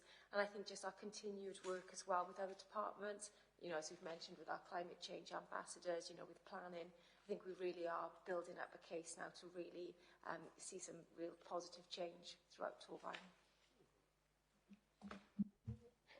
And we just, you know, almost step back to Michelle's introduction that the primary driver for behaviour change is Welsh Government, and it was identified that they were needing to do a lot more by the Senate Scrutiny Committee in 2018. 5 years into the Act and 5 years since that Scrutiny Committee review, we're yet to see Welsh Government take the lead, which we can add on to. It's a bit like a voice crying in the wilderness unless you have a national behaviour change campaign, which, and again, Mark has identified, we have been flagging back to Welsh Government the need for the default 20 rollout to be more wide-ranging. We will have a very limited amount of success without the backdrop of a national behaviour change campaign. And we keep referring Welsh Government to the waste and recycling programme, and that was done on a national basis, and the recycling rates in Wales are far better than the rest of the UK. As a result of that, we need to see that same level of commitment from Welsh Government in the behaviour change strategy. Can I come back on that one, please? Councillor Clarkson, did you want to... Oh, sorry. Councillor Hall. Sorry, yeah, I just want... I've been a kind of a keen cyclist for many years since I was a kid. Moving to Blaenavon, I found out there was hills and it was a bit harder to cycle up. I'm seeing a lot of the older generation within communities now who are retired now getting onto to bikes, and the e-bike has been a godsend for those people because they can actually get up those hills. Again, we talk about the promotion to the younger generation, but we don't talk to the older generation about promoting active travel. What can we do to promote that within the older generation? Because there is the older generation that are probably more in the facility to be able to have time and access to active travel more so than the younger generation.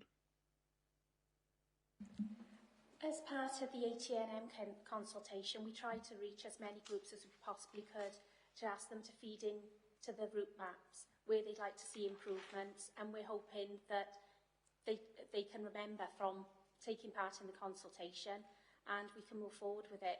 If you have any contacts of any groups you'd like me to try and contact and reach out to, I'm more than happy. I don't think it's about groups. I think it's about individuals that are actually now choosing to use active travel and promoting those to individuals, not just groups. I think there is the older generation that have realised that a mountain bike with a power motor on it is giving them the facility to go out and enjoy active travel and enjoy the countryside. And if we don't promote the fact that that's there, then we're going to lose a generation that can't do that. Thank you. If I cast my mind back several years, Councillor Horler, we used to do road safety and driving in older age presentations. We took the information, myself and the road safety officer, to where older people were meeting. We didn't try and bring them to a meeting. We took it to where they were meeting, like University of the Third Age, lunch clubs, and so on, to discuss mobility impairments and driving, keeping your licence, and so on. No reason why we can't go out to those types of locations where older people already meeting with a series of discussions around active travel in older age. No reason whatsoever.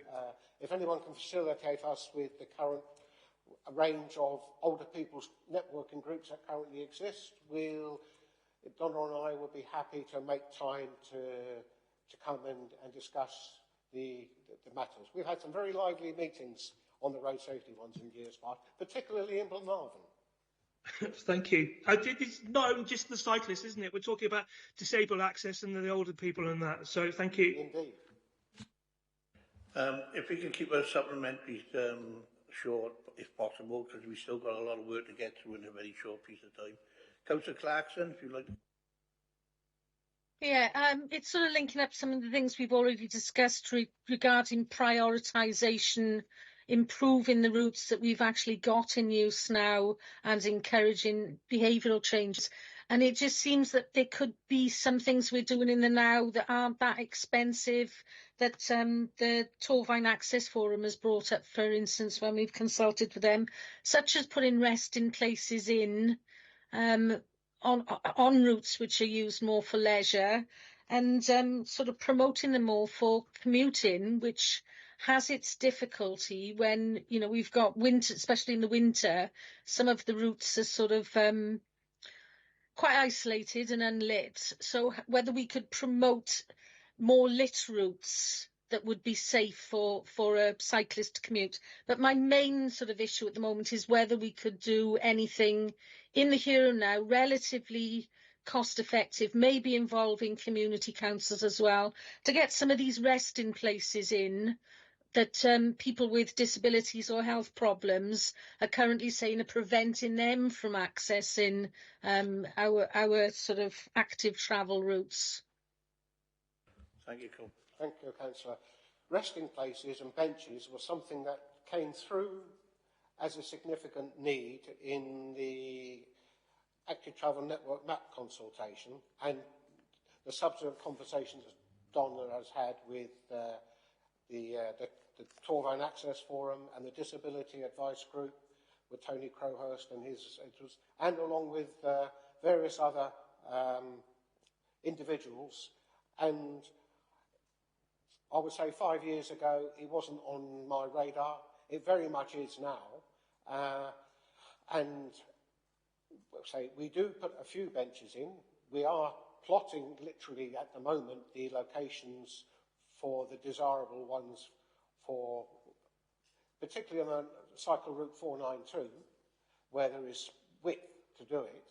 A bit more of a challenge on the canal because you need to be away from the through route, so it needs to be set back. But I think the case is going to be watch this space for 2024 because, again, the funding is primarily set for this year, back at the end of last year. So, you know, the financial year is always set up in advance.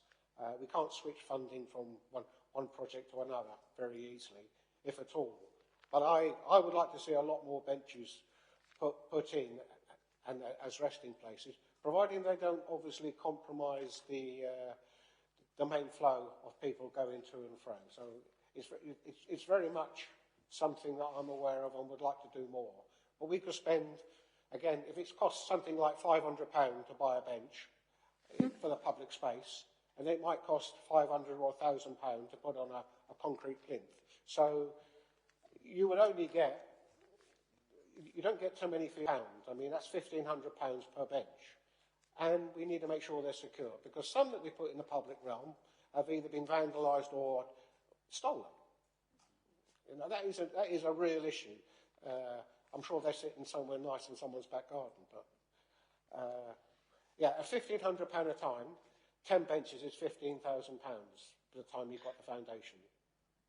Again, that could be where community councils come in. They've got access to funding. So it could be some partnership working with community councils, get some priorities on where you'd like some of these resting places, and let's have the conversation in a wider realm. It could be that some local volunteer groups could apply for funding, which the local authority can't access. Some of the walking groups could apply for lottery funding. If it's a funding issue, there could be ways, if we talk more about it and we get together, there could be other ways of actually addressing that. I'm not proud, I'll take money off anyone. Yeah, agreed. And we will happily work with those funding groups to facilitate the installation, procurement and installation of benches. We've done that with other community councils on other things like speed indicator devices. They've generated funding to provide them. We facilitated the installation of them. Ditto benches and other things. Again, to clear in my interest, I'm a member of Pontypool Community Council. There is a small bench fund actually put aside every year that doesn't at the moment get utilised that well. Can get the conversation going with the clerk. Yeah, we're very happy to support the council by taking on board the work to put those in. We made progress. Margaret's going to come in now. Yeah. Sorry, just a quick. I know time's of the essence, so I'll make this short. So, Councillor Larson, you mentioned obviously about lighting of the cycle and the active travel routes, which is a point well made as well. Obviously, to promote greater usage, but also to protect sort of personal protection and safety. Using traditional lighting solutions obviously just will add to the energy burden for the authority and additional costs. However, that is not a reason why we should reject that out of hand. Normal solar-powered lighting is quite poor in the west of Britain for obvious reasons, but as we are promoting more or sustainable energy solutions, then yes, we will try and push to get lighting where needed, powered by sustainable sources to target those key areas. So I hope that's a sufficient answer for you at this moment. Yeah, much needed, but obviously future planning again. Thank you, Councillor Clarkson. Can we keep these questions specific and short because I'm conscious of the time? Councillor Pat, there's already conversations being had, as an observation at the moment, conversations being had with the Cwmbran Community Council. I declare an interest. I'm chair of the committee that's doing it. With the Canal Office on the subject of benches. I suspect you're another partner by the sound of it. So I think that conversation needs to be had. But they're £1,200 on the canal, by the way, Pat. that's the value of it with the Mon and Brett Canal Society. So there's maybe a triangular conversation needs to be had there. That's all I was going to say on that. As to Mark's lighting thing, one of the conversations I've had with Pat in the past is where you've got urban pathways and lighting problems, a white line is a pretty good idea, or a fluorescent line, because having nearly fallen in the canal a few times, an actual white line defining the path would be very useful if it's a tarmac path. You can't do it on a gravel path. I just wonder whether that's a possibility, because you can follow a white line at night, whether you're a pedestrian or a cyclist, and a lot of people use these paths at night. It's a bit cheaper than the lamp. If you've got a lamp on, you can reflect it. As far as the other conversation was, there's a lot of possibilities. Have you got specific questions? Could you Yes, seem to be going all over the other thing was the conversation with organisations. Does it help aged? And there's a lot of possibilities about helping. I take Nick's point about older people. There's a lot of things we could do, and we should be doing with older people.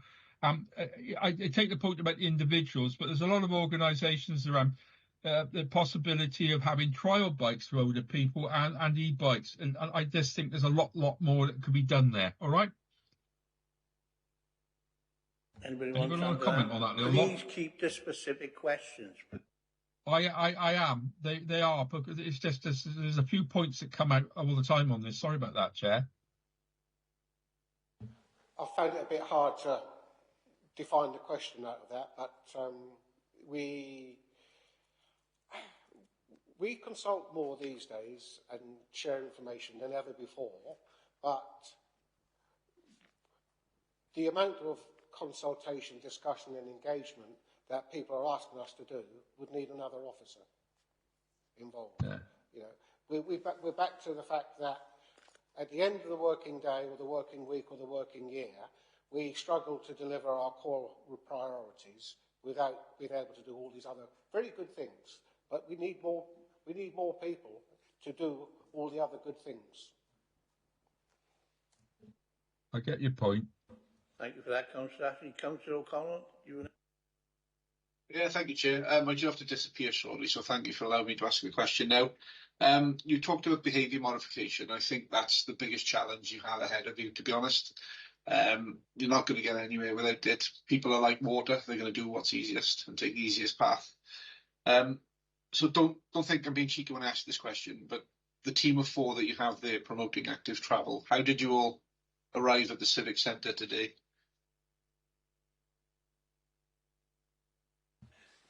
I use my preferred method of driving by vehicle. We, as active travel officers, will deliver council and Welsh Government policy without fear or favour. Our personal preferences are irrelevant. But would you see it from a shoreline population point of view, whereas if you're trying to promote active travel, the team that should be doing that should be actively travelling themselves? Is that something you'd agree with?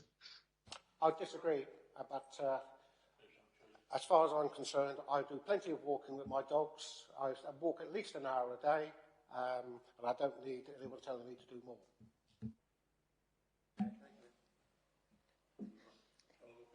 Thanks, Councillor O'Connor. Yeah, I also arrived by car. I totally agree with what you're saying, actually. But I think it's just the time constraints then around that. You know, when you've got to be in a meeting in T-Blaen at 9 o'clock, and then you've got to get to the Civic, obviously that time element then. And that's something we're going to face as well, even just with the younger generation, you know, with getting children to school. When parents are working, yeah, ideally, you know, they would like to walk or get the children to cycle to school, but when they've got something to move on to, it's like, I totally get what you're saying, I agree with you, but I think there's just other challenges actually behind that then as well. So thank you. Sorry, I did come by car today, but I do try and walk and cycle everywhere I possibly can. Yeah, clean sweep, Councillor, you got me. But yeah, what we're looking at really is we are looking at obviously arranging for active travel facilities to be at core civic centre sites as well. So not only is that looking at cycle parking, but it's also looking at changing and showering facilities to ensure that it's an attractive option for our for our employees. As you know, we are very fortunate that a significant amount of our employees in the council work with and live within Torfaen. I'm not one of them, unfortunately, but I do obviously work remotely as much as I can. So I'm up in Torfaen maybe twice a week, but the other 3 days I'm working remotely. And obviously in the previous employment, yes, all my travel to work was either cycling or running, and I'm really missing that at the moment, as you could probably tell by the profile. I feel your pain. I certainly had no intention of tripping anyone up, but I just wanted to highlight the fact that life gets in the way of these admirable aspirations sometimes, and it's a huge challenge you've got ahead of you in terms of modifying people's behaviour to not take the car to A to B. But thank you. Sorry, can I just add, with active travel, we're not expecting everybody every single journey to leave the car. If they could just walk or cycle to school a couple of times a week, or walk or cycle to the local shop, their health services, every little thing will help. Thanks for that. Question 14 has been covered. Sorry, Mr. Councillor Clarkson. If you want to do question 15, Councillor Parish. Thank you, Chair. How can we do more to encourage... Sorry, I got a cough. How can we do more to encourage safe routes to school?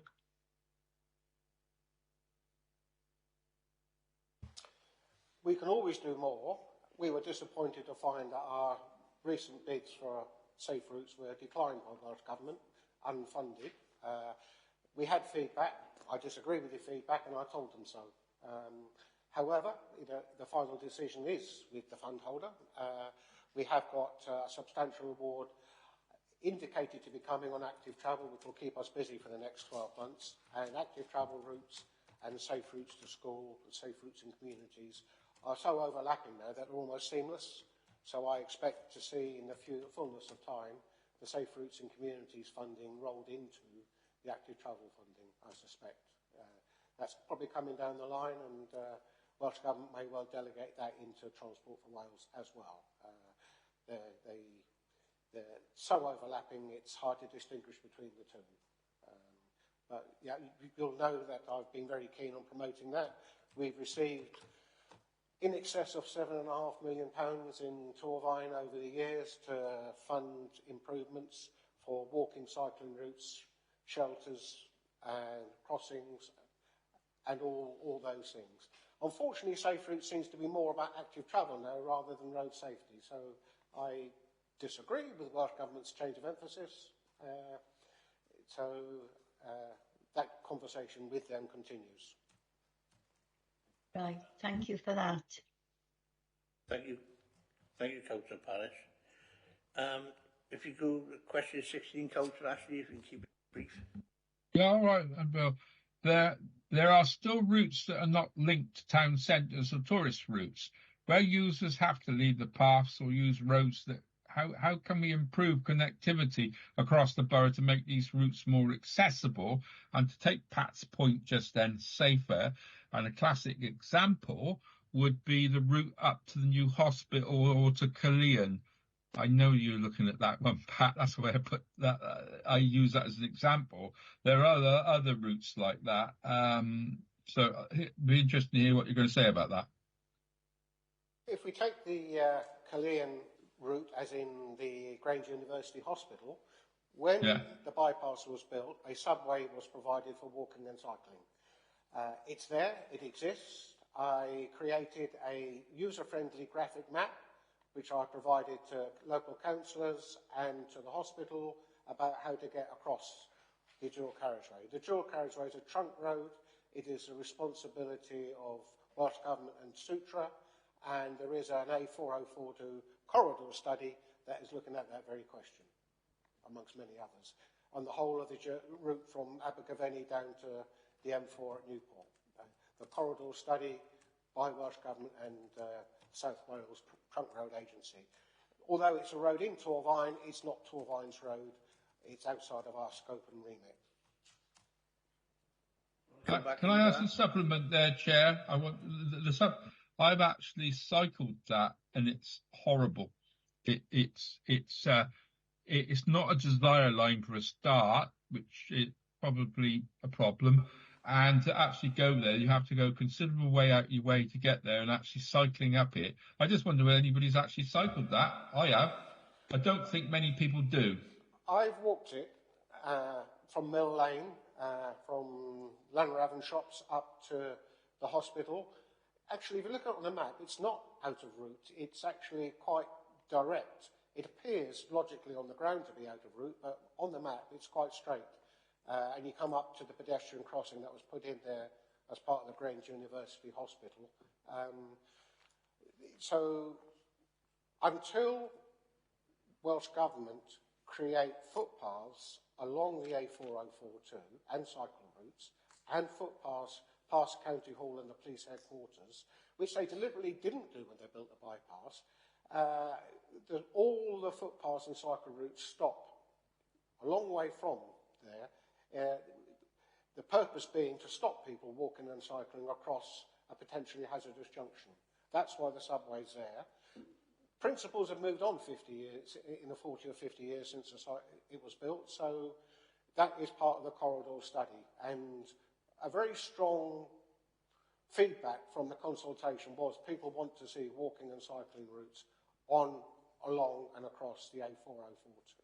But as I say, it's out of our ballpark with Welsh Government and South Wales Trunk Road Agency. But we've informed them of the consultation desire lines on that. Thank you.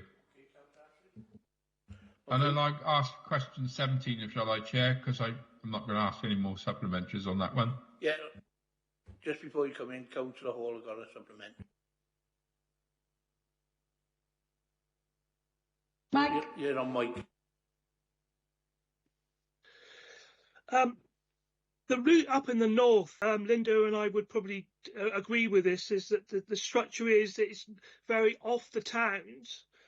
You know, is there any provision moving forward to be able to link the towns of Blaenau and Abersacan to the cycleway down to the valley? Because right now, the tourist spots up in the north are not being accessible from the, well, they are accessible by road, but there's no kind of provision for road, for pathing going up here.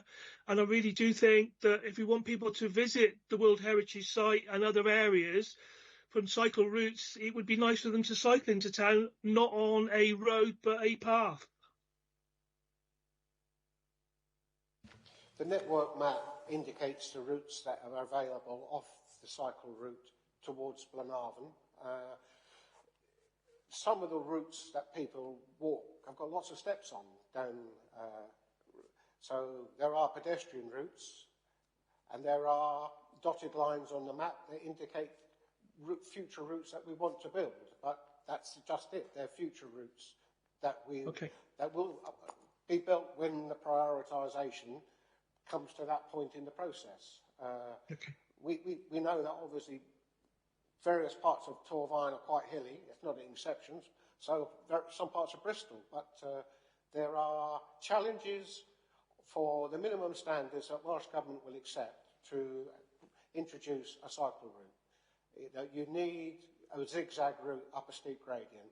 There are virtually no exceptions, and on an existing infrastructure, an old, well-established town, that space is very difficult to create without knocking things down.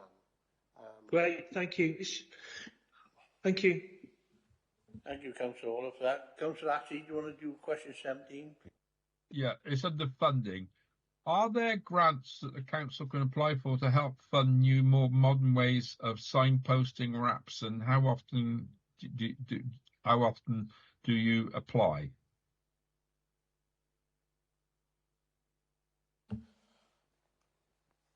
Our main funding streams are Transport for Wales and Welsh Government, and the Transport for Wales money is actually issued to them by Welsh Government. So our Safe Routes and Active Travel projects are funded through central funds, and they are generally more than enough to keep us fully occupied for the year.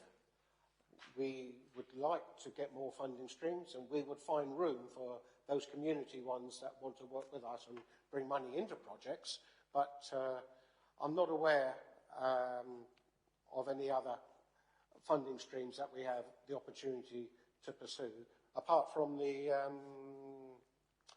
national struggling now. Then, now there's a Is it levelling up? the levelling up one. It's got a separate name. There's a levelling up fund which is being SPF. The SPF. The SPF funding. There is an active travel element in the SPF funding. Sorry, my memory escaped me on what it's called. So, yeah, we did have an input in that, and we will be getting funding out of that 3-year programme. It's just, it was decided by the powers that be that we wouldn't get anything this financial year. Our allocation is rear loaded, not front loaded, towards the back end of it. There was 2 elements to your question. I can't remember the other bit, Councillor Ashley. It was about more modern ways of signposting and apps, and how often can you apply? By the sound of it, it's annually. Yeah. We're looking at digital things now. I mean, as Donna mentioned earlier about this QR codes and so forth, although I think there's pros and cons with that as well, and certain user groups might be excluded from that. We're looking more at lower cost signage to get physical signs on the ground for those who, like me, don't use apps on smartphones. There's no substitute for more physical signs, and we need to get more physical signs alongside some digital direction. But let's say anything on an app's no interest to me. I spend half my life deliberately leaving the phone at home so I can get some peace and quiet. So more finger posts, is it, Pat? A lot more finger posts. Yeah, hundreds more finger posts to let people who don't know the ins and outs in the local area to get around ours, the visitors and so forth. Local people don't need, by and large, don't need too much in the finger post. Although I did speak to a lady in Old Cumbran that didn't know the walking route into Cumbran Town Centre because she always drove, but we educated her. Thank you there. Thanks for that, Councillor Ashley. Excellent. If you go on to question 18, Councillor Haynes. Yeah, just very briefly, do we have the funding to maintain our routes once they've been introduced?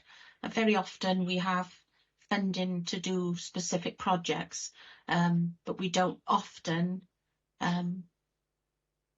claim or apply for funding to maintain them for a set amount of time, and that's my concern. A classic example of that is sort of Two Locks Canal with the massive investment there. It's now gone to rack and ruin through lack of funding. I'll make a passing comment that all funding from Welsh Government, including that in Transport for Wales, is capital funding with a responsibility with the local authority to take on the maintenance. There is no capital funding available for revenue. For maintenance. Okay, thank you. For maintenance. So as our network of roads, footpaths and cycle routes increases, so the demand on the council coffers does to maintain and improve them. And so that's a challenge that our strategic director lives with every day.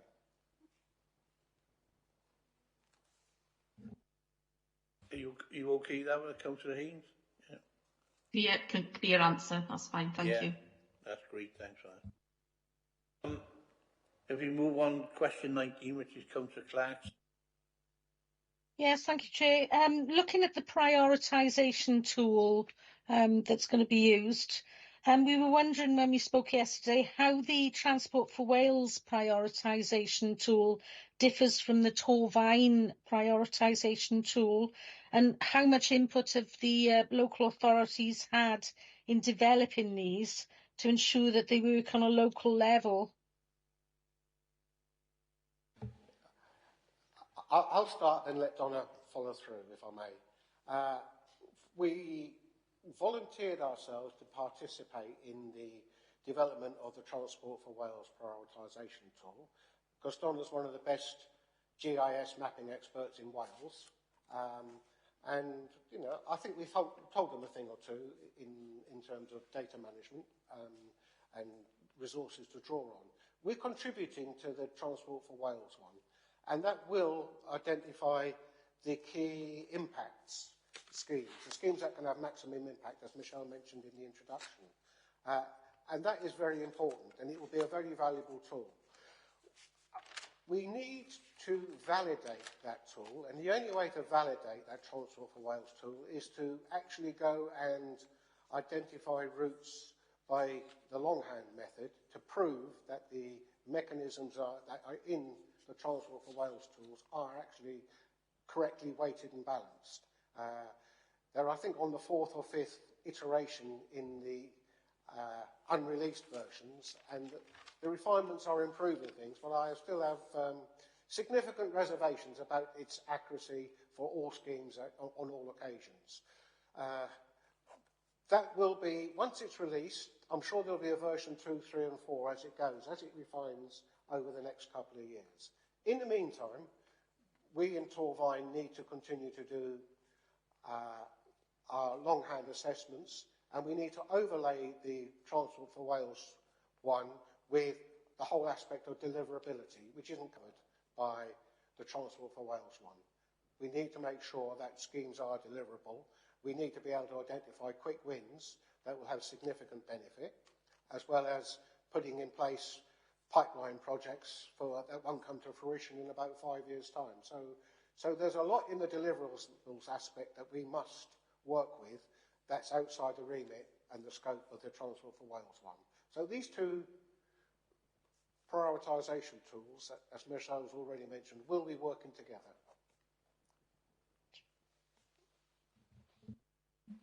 Sorry, if I can just add, the prioritisation tool we used for our submission was very much Torvine data-led. We used our own data. We didn't use census data, which was 10 years out of date.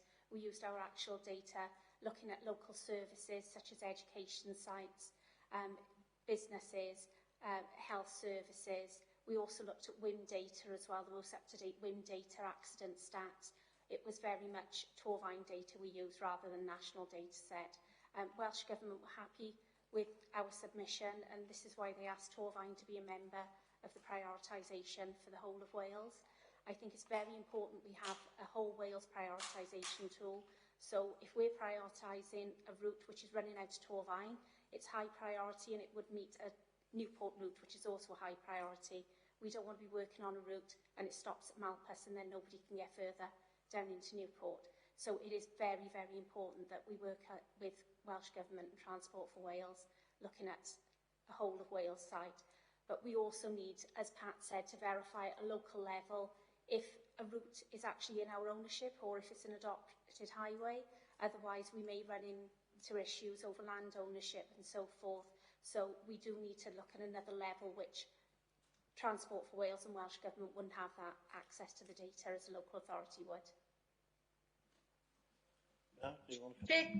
Jay, could I roll on the next question as a sort of supplementary to that and save some time?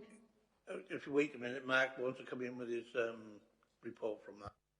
Thanks. Thank you, Jay. Thank you, Chair. Thank you, Councillor Clarkson. Just a quick one, really, just to reiterate what was said. There's a bit of a tension here.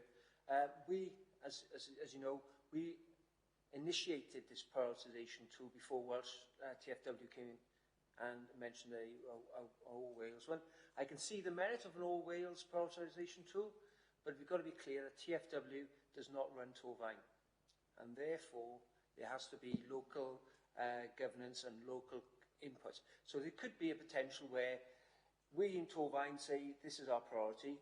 TFW might say, well, that doesn't align with our sort of overall priority, but that's the way it's got to be. And I'm sure there's an adult conversation to be had and a recognition that local governments and local communities need to input this as well, and can't just have be led by an always prioritisation tool.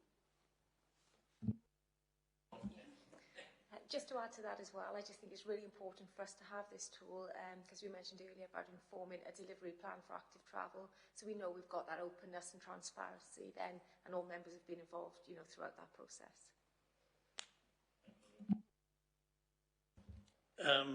If you do come to class in question 20, because number 21 has already been covered, so this will be the last question. Thank you, Chair. Points on that, Steve. If you come in, Councillor Clarkson, Councillor Ashley can come in after anyway. Yeah. Okay. Just to sort of expand on that conversation a bit further, we recognise, and that's sort of been acknowledged today, the complexity of the topography and the age of our villages up in the north of the borough. And a lot seems to be concentrated on the more south, where the easier gains are there to be had. And that is a concern, that, you know, there is going to be a significant cost implication to try and sort of improve things to link up Blenavon, Abersac and Pontypool, and the topography is going to be a challenge. So how are we going to be involving local members in that conversation? Because obviously we've got the local knowledge, we can involve local groups and sort of arrange sort of conversations with our communities to try and tackle some of those challenges going forward and help with the prioritisation process. Absolutely, Councillor Clarkson, that's a really good point. And like you say, that was one of the main drivers, as Mark mentioned, we developed this local tool because we wanted, you know, that member involvement and engagement. So yes, you will certainly be part of that process moving forward. That's great. Thank you very much. Councillor Ashley, you can come in on that, because that covers part Yeah, of I the will. travel. Yeah, Pat's sort of answered this question, but there's actually a further bit to it which I think might not be. So it says, what plans are you to connect a new hospital Cwmbran Town Centre? And then the wider question, which you alluded to when you took the prioritisation tool, was wider areas, including neighbouring authorities, which I found really interesting. Now, the question that's the question, but I do allude to the fact that getting to the hospital, which is obviously the Gwents and Powys as well, is how you, if you were using active travel route, namely from stations and possibly down if you were cycling, obviously how we get there from town centre or from other authorities using active travel is an interesting question.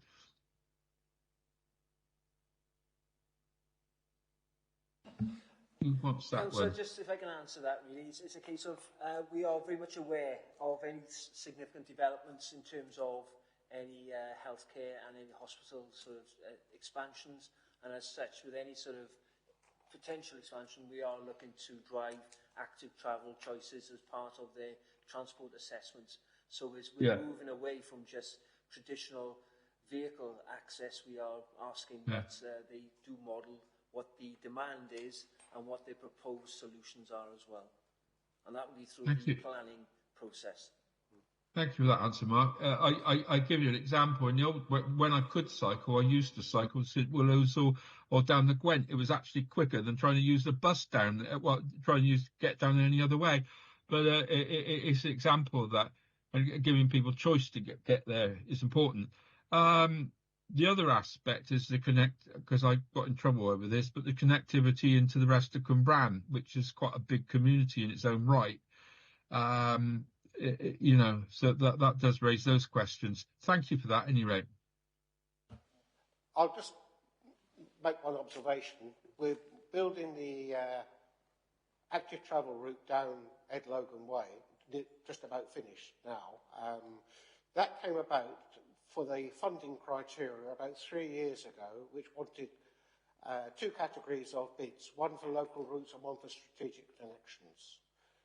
And Ed Logan Way, up to the roundabout by the Creme, is where the cross-country route from Monmouthshire arrives. So we put in a bid to do the bit in Torvine, west of the A4042.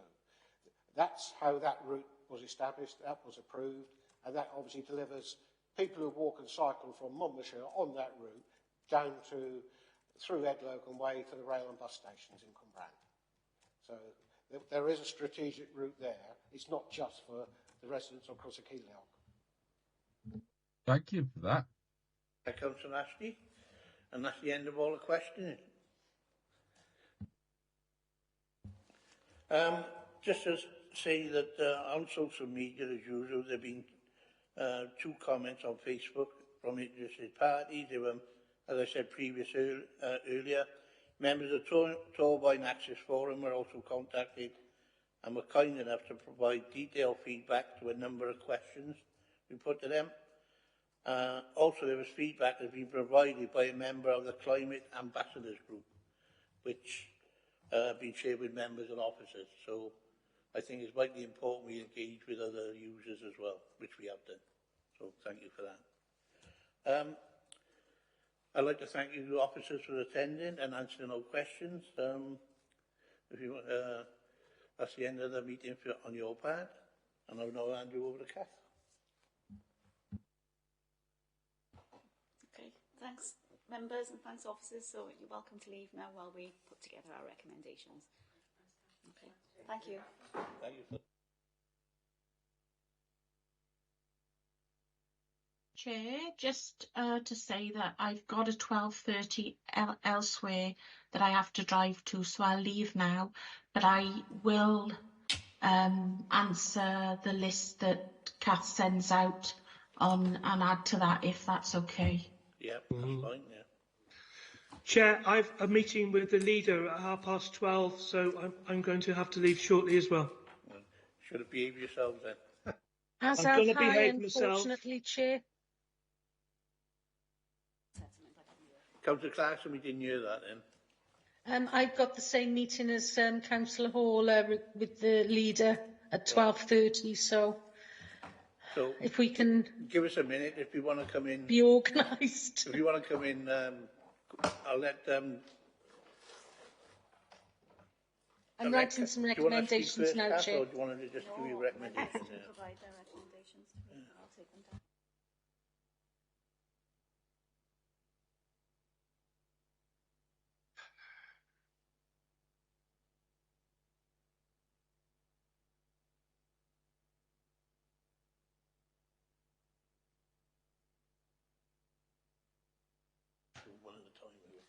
Okay then members, so we've now got 16 minutes.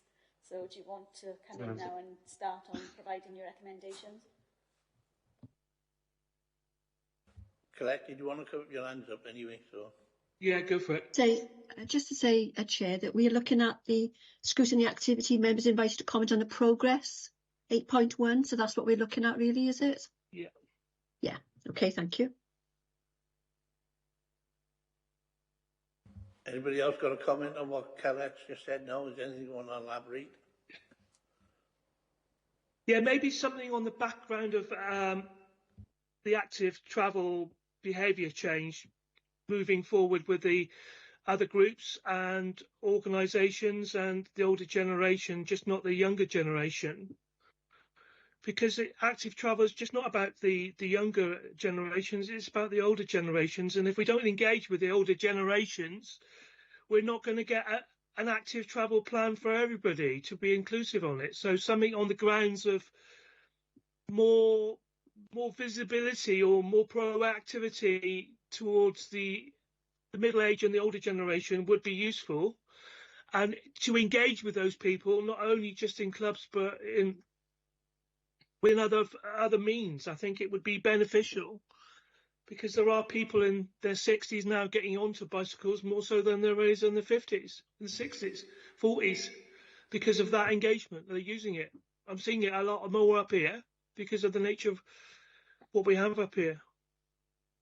I did have something down along those lines, Councillor Hall, so if you're in agreement, I'll keep that there. Yeah, I'm happy with that, because I think it needs, if we need to engage with everybody, just not the younger generations.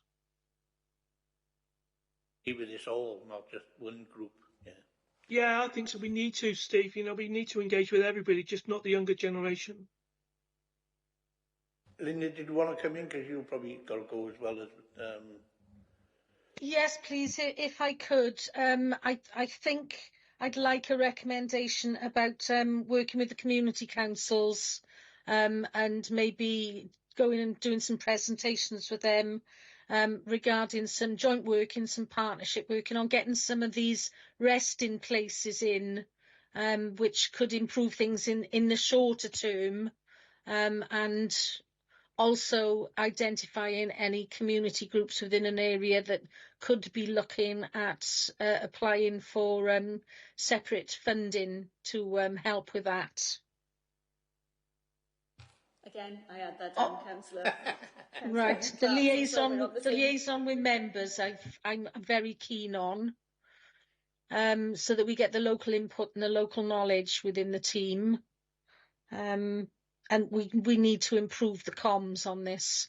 If it's not going to be on a national level, we need to do more within the Torfaen area to improve and encourage people to start thinking about active travel within their localities.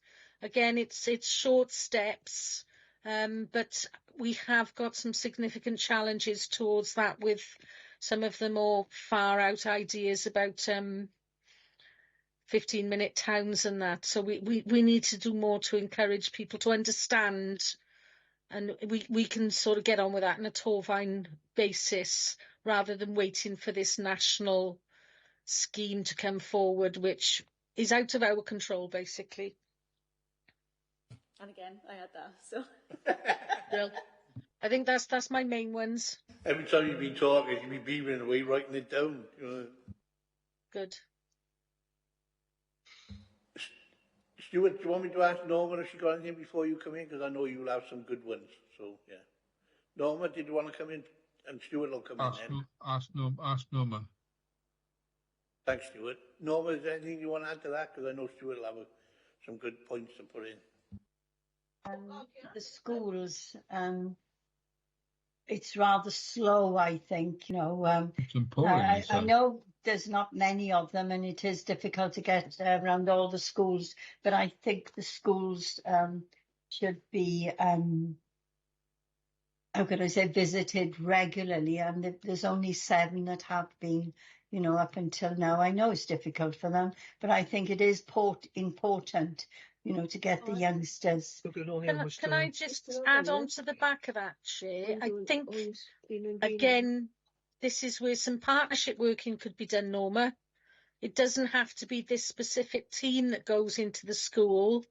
It can be youth workers, it can be the police when they visit, it can be anybody that's engaging with schools, can be encouraged more active travel, because the issues are greater than one thing. You know, we've got the parking outside the school gates, which is a police sort of concern. We've got community safety that could go in. So it doesn't have to be this small team. Maybe we could expand that and get other officers involved. Yeah, if they've got the time to do it, but it is important. Always. I agree with Always that. very important to agree do with that. Councillor And Parker, I think we should congratulate them on the grants and the work they've done in the past. And obviously, if they could get more grants, they'll be doing more in the future. And perhaps they need some support, or we should be doing something to help them in this way. You know, the Welsh Government, let them know how urgent these grants are, you know, for the active travel. Yeah, I don't know what you think of that. I totally agree with everything you said there. All right, okay. Stuart, Somebody else want to come in now? Yeah, Nick's got to go. Can he come in before you? Are you okay with that? Yeah, please, if that's possible, because Linda and I have gone back into another meeting. So I just want to point out. Yeah, I have. Is it still there? Are you okay? To seek more investment in tool stations and bicycle racks for communities to engage to help those people that want to use bicycles into the communities to be able to secure those bikes in those communities, because right now I won't, and many people won't leave their bikes in Blaenavon or any other area because the fear of them being nicked. And if they're going to be nicked, then they need to be more secure. And if they can find more investment to do that, then that would enhance that area. And also to look at the infrastructure of bicycle routes onto the routes in the north of the borough, because that's desperate. Thank you for that, Nick. Stuart, Nick came in because you froze and you just froze out. So, do you want to come in now, Stuart? Right, I'm going to go now, and I'll see you later. Right. Several points. Right. Number one point was I was absolutely shocked about the statistics of people walking and walking, cycling to schools. That whole statistic thing. I mean, we need that because that rather shocked me, to be quite honest. The other point is if they're going to school to doing cycle proficiency, how many of the schools are actually taking part in that? Because it seems we've got two things here going on. One is active travel, and the other is cycling proficiency. It does beg the question. This department's been asked to do umpteen projects, and really they do need more help. I think Glinda's right, because they're asked to do the engineering. They do the publicity, etc. They're being asked to do several jobs, too many on this, and they've been very efficient to get the grants in. So maybe they do need another officer who's got a total different set of skill sets, because I think they're overreaching in that respect, because Pat Bates has been incredibly successful at doing the things he's been asked to do, but he's not a publicist. And he used to let Andrew Neville do that, who was really, really good at that. So that's is there potential for getting another member of staff is a question, because I don't see that, you know, the other aspect of this is Can I ask what your recommendation is going to be, Stuart, around you know? Well, yeah, several is one. We need to get data sets. Looking at the schools. Sorry, you did ask as part of the meeting if I did, didn't I? So you got that on your list. On the action sheet. Yeah. That won't be a recommendation. Oh, good. So that's a good one. The other was about them going into schools doing proficiency and the active travel. I'm interested to know how many schools they engage with on that. But again, that's asking a question now, whereas the meeting is Yeah, finished. So yeah. if you can't put a recommendation down, then but if you're interested, you can ask Pat outside of the meeting, can't you? They then also asked that they're so overloaded they potentially need another member of staff, and we picked that up, I think. I mean, I can put something down that says recognise the good work, but understand that you know they're short on resources. But I don't know if scrutiny committees can recommend that they have additional members of staff, because obviously that's all set within the budget. But you can recognise the good work and appreciate that there's a lot of that's the point. On the team. Maybe they need assistance. We had the same problem when we looked at recycling, and it is the same problem, to be honest. And it would be the same problem if you talk to the canal officer as well.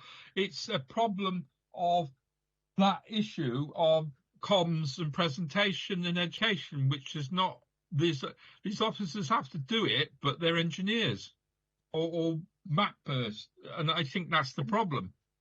I picked it up at several other scrutinies as well. It does beg the question: what are the people that assist them are doing? They're in a silo, is what I'm saying. No, I knew you have some good recommendations, Stuart. I knew that.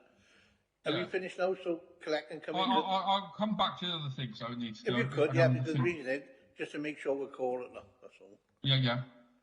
Thank you, Chair. Just to say, looking at the scrutiny activity, members are invited to comment on the progress made to change in behaviours to encourage transition from car to active travel. Does the Council agree that the prioritisation tool developed by Transport for Wales will help achieve this? I would like to say that I'd like to comment on the progress. I think the officers have done very well, considering they've got such a small team. And I would just like to say that I think the prioritisation tool developed by Transport for Wales will help us achieve that, in conjunction with the Torfaen tool, which was very aptly, ably developed by our officer. So that was my comments. Thank you, Chair. Agree with that. As I said, we're leading on that, and not the Wales one, which is good for us, really. Torfaen. Stuart, do you want to come back in again now? So I know you'd have a load.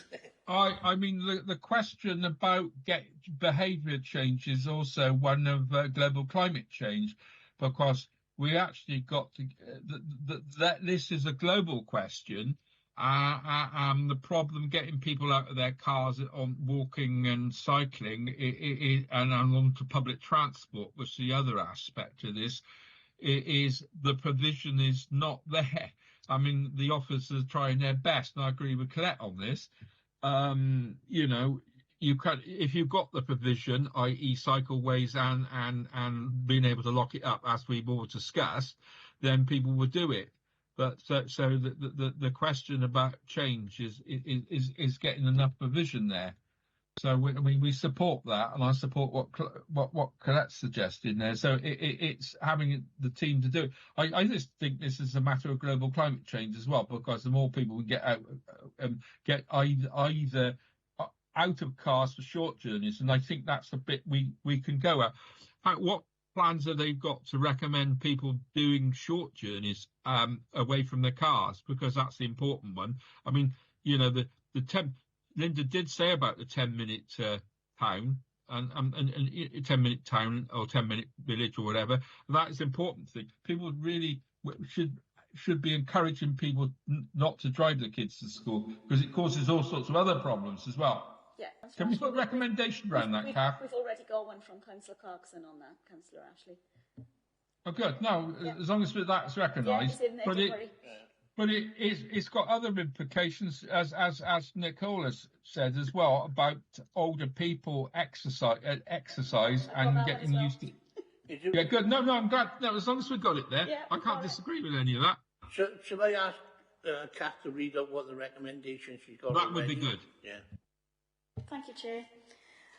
Obviously, I'll tidy them up and send them to you once they're in the correct format. But what we've got is that work with all age ranges of groups to be more visible and proactive, and not just concentrate on engaging with younger people. Work with the community councils and other volunteer groups, that we can look for other funding streams to look for things like the resting places and that type of thing. Members to be part of the prioritisation of routes to ensure that local knowledge is included. And if I can link that up with Councillor Thomas's recommendation, which was that we think that the prioritisation tool by Transport for Wales will be beneficial as long as it's used in conjunction with the Torfaen tool to ensure that the local aspects are contained. So if I merge both of those together as a recommendation, and then if we've still not received any guidance from Welsh Government on the behavioural change project, then Torfaen should work on a comms campaign in the meantime, so that it's not left and we're still prioritising active travel. And then prioritise working with schools to ensure that we start at an early age, but to look at partnership working so that we could include maybe the youth service, the police or community safety to help do this, because of the shortage of resources within our teams. That sounds good. And then more investment into prioritising the cycle routes and tool stations. And then from there were two that I think were comments, which were very similar, but still, congratulations on the progress made so far in bidding for active travel routes.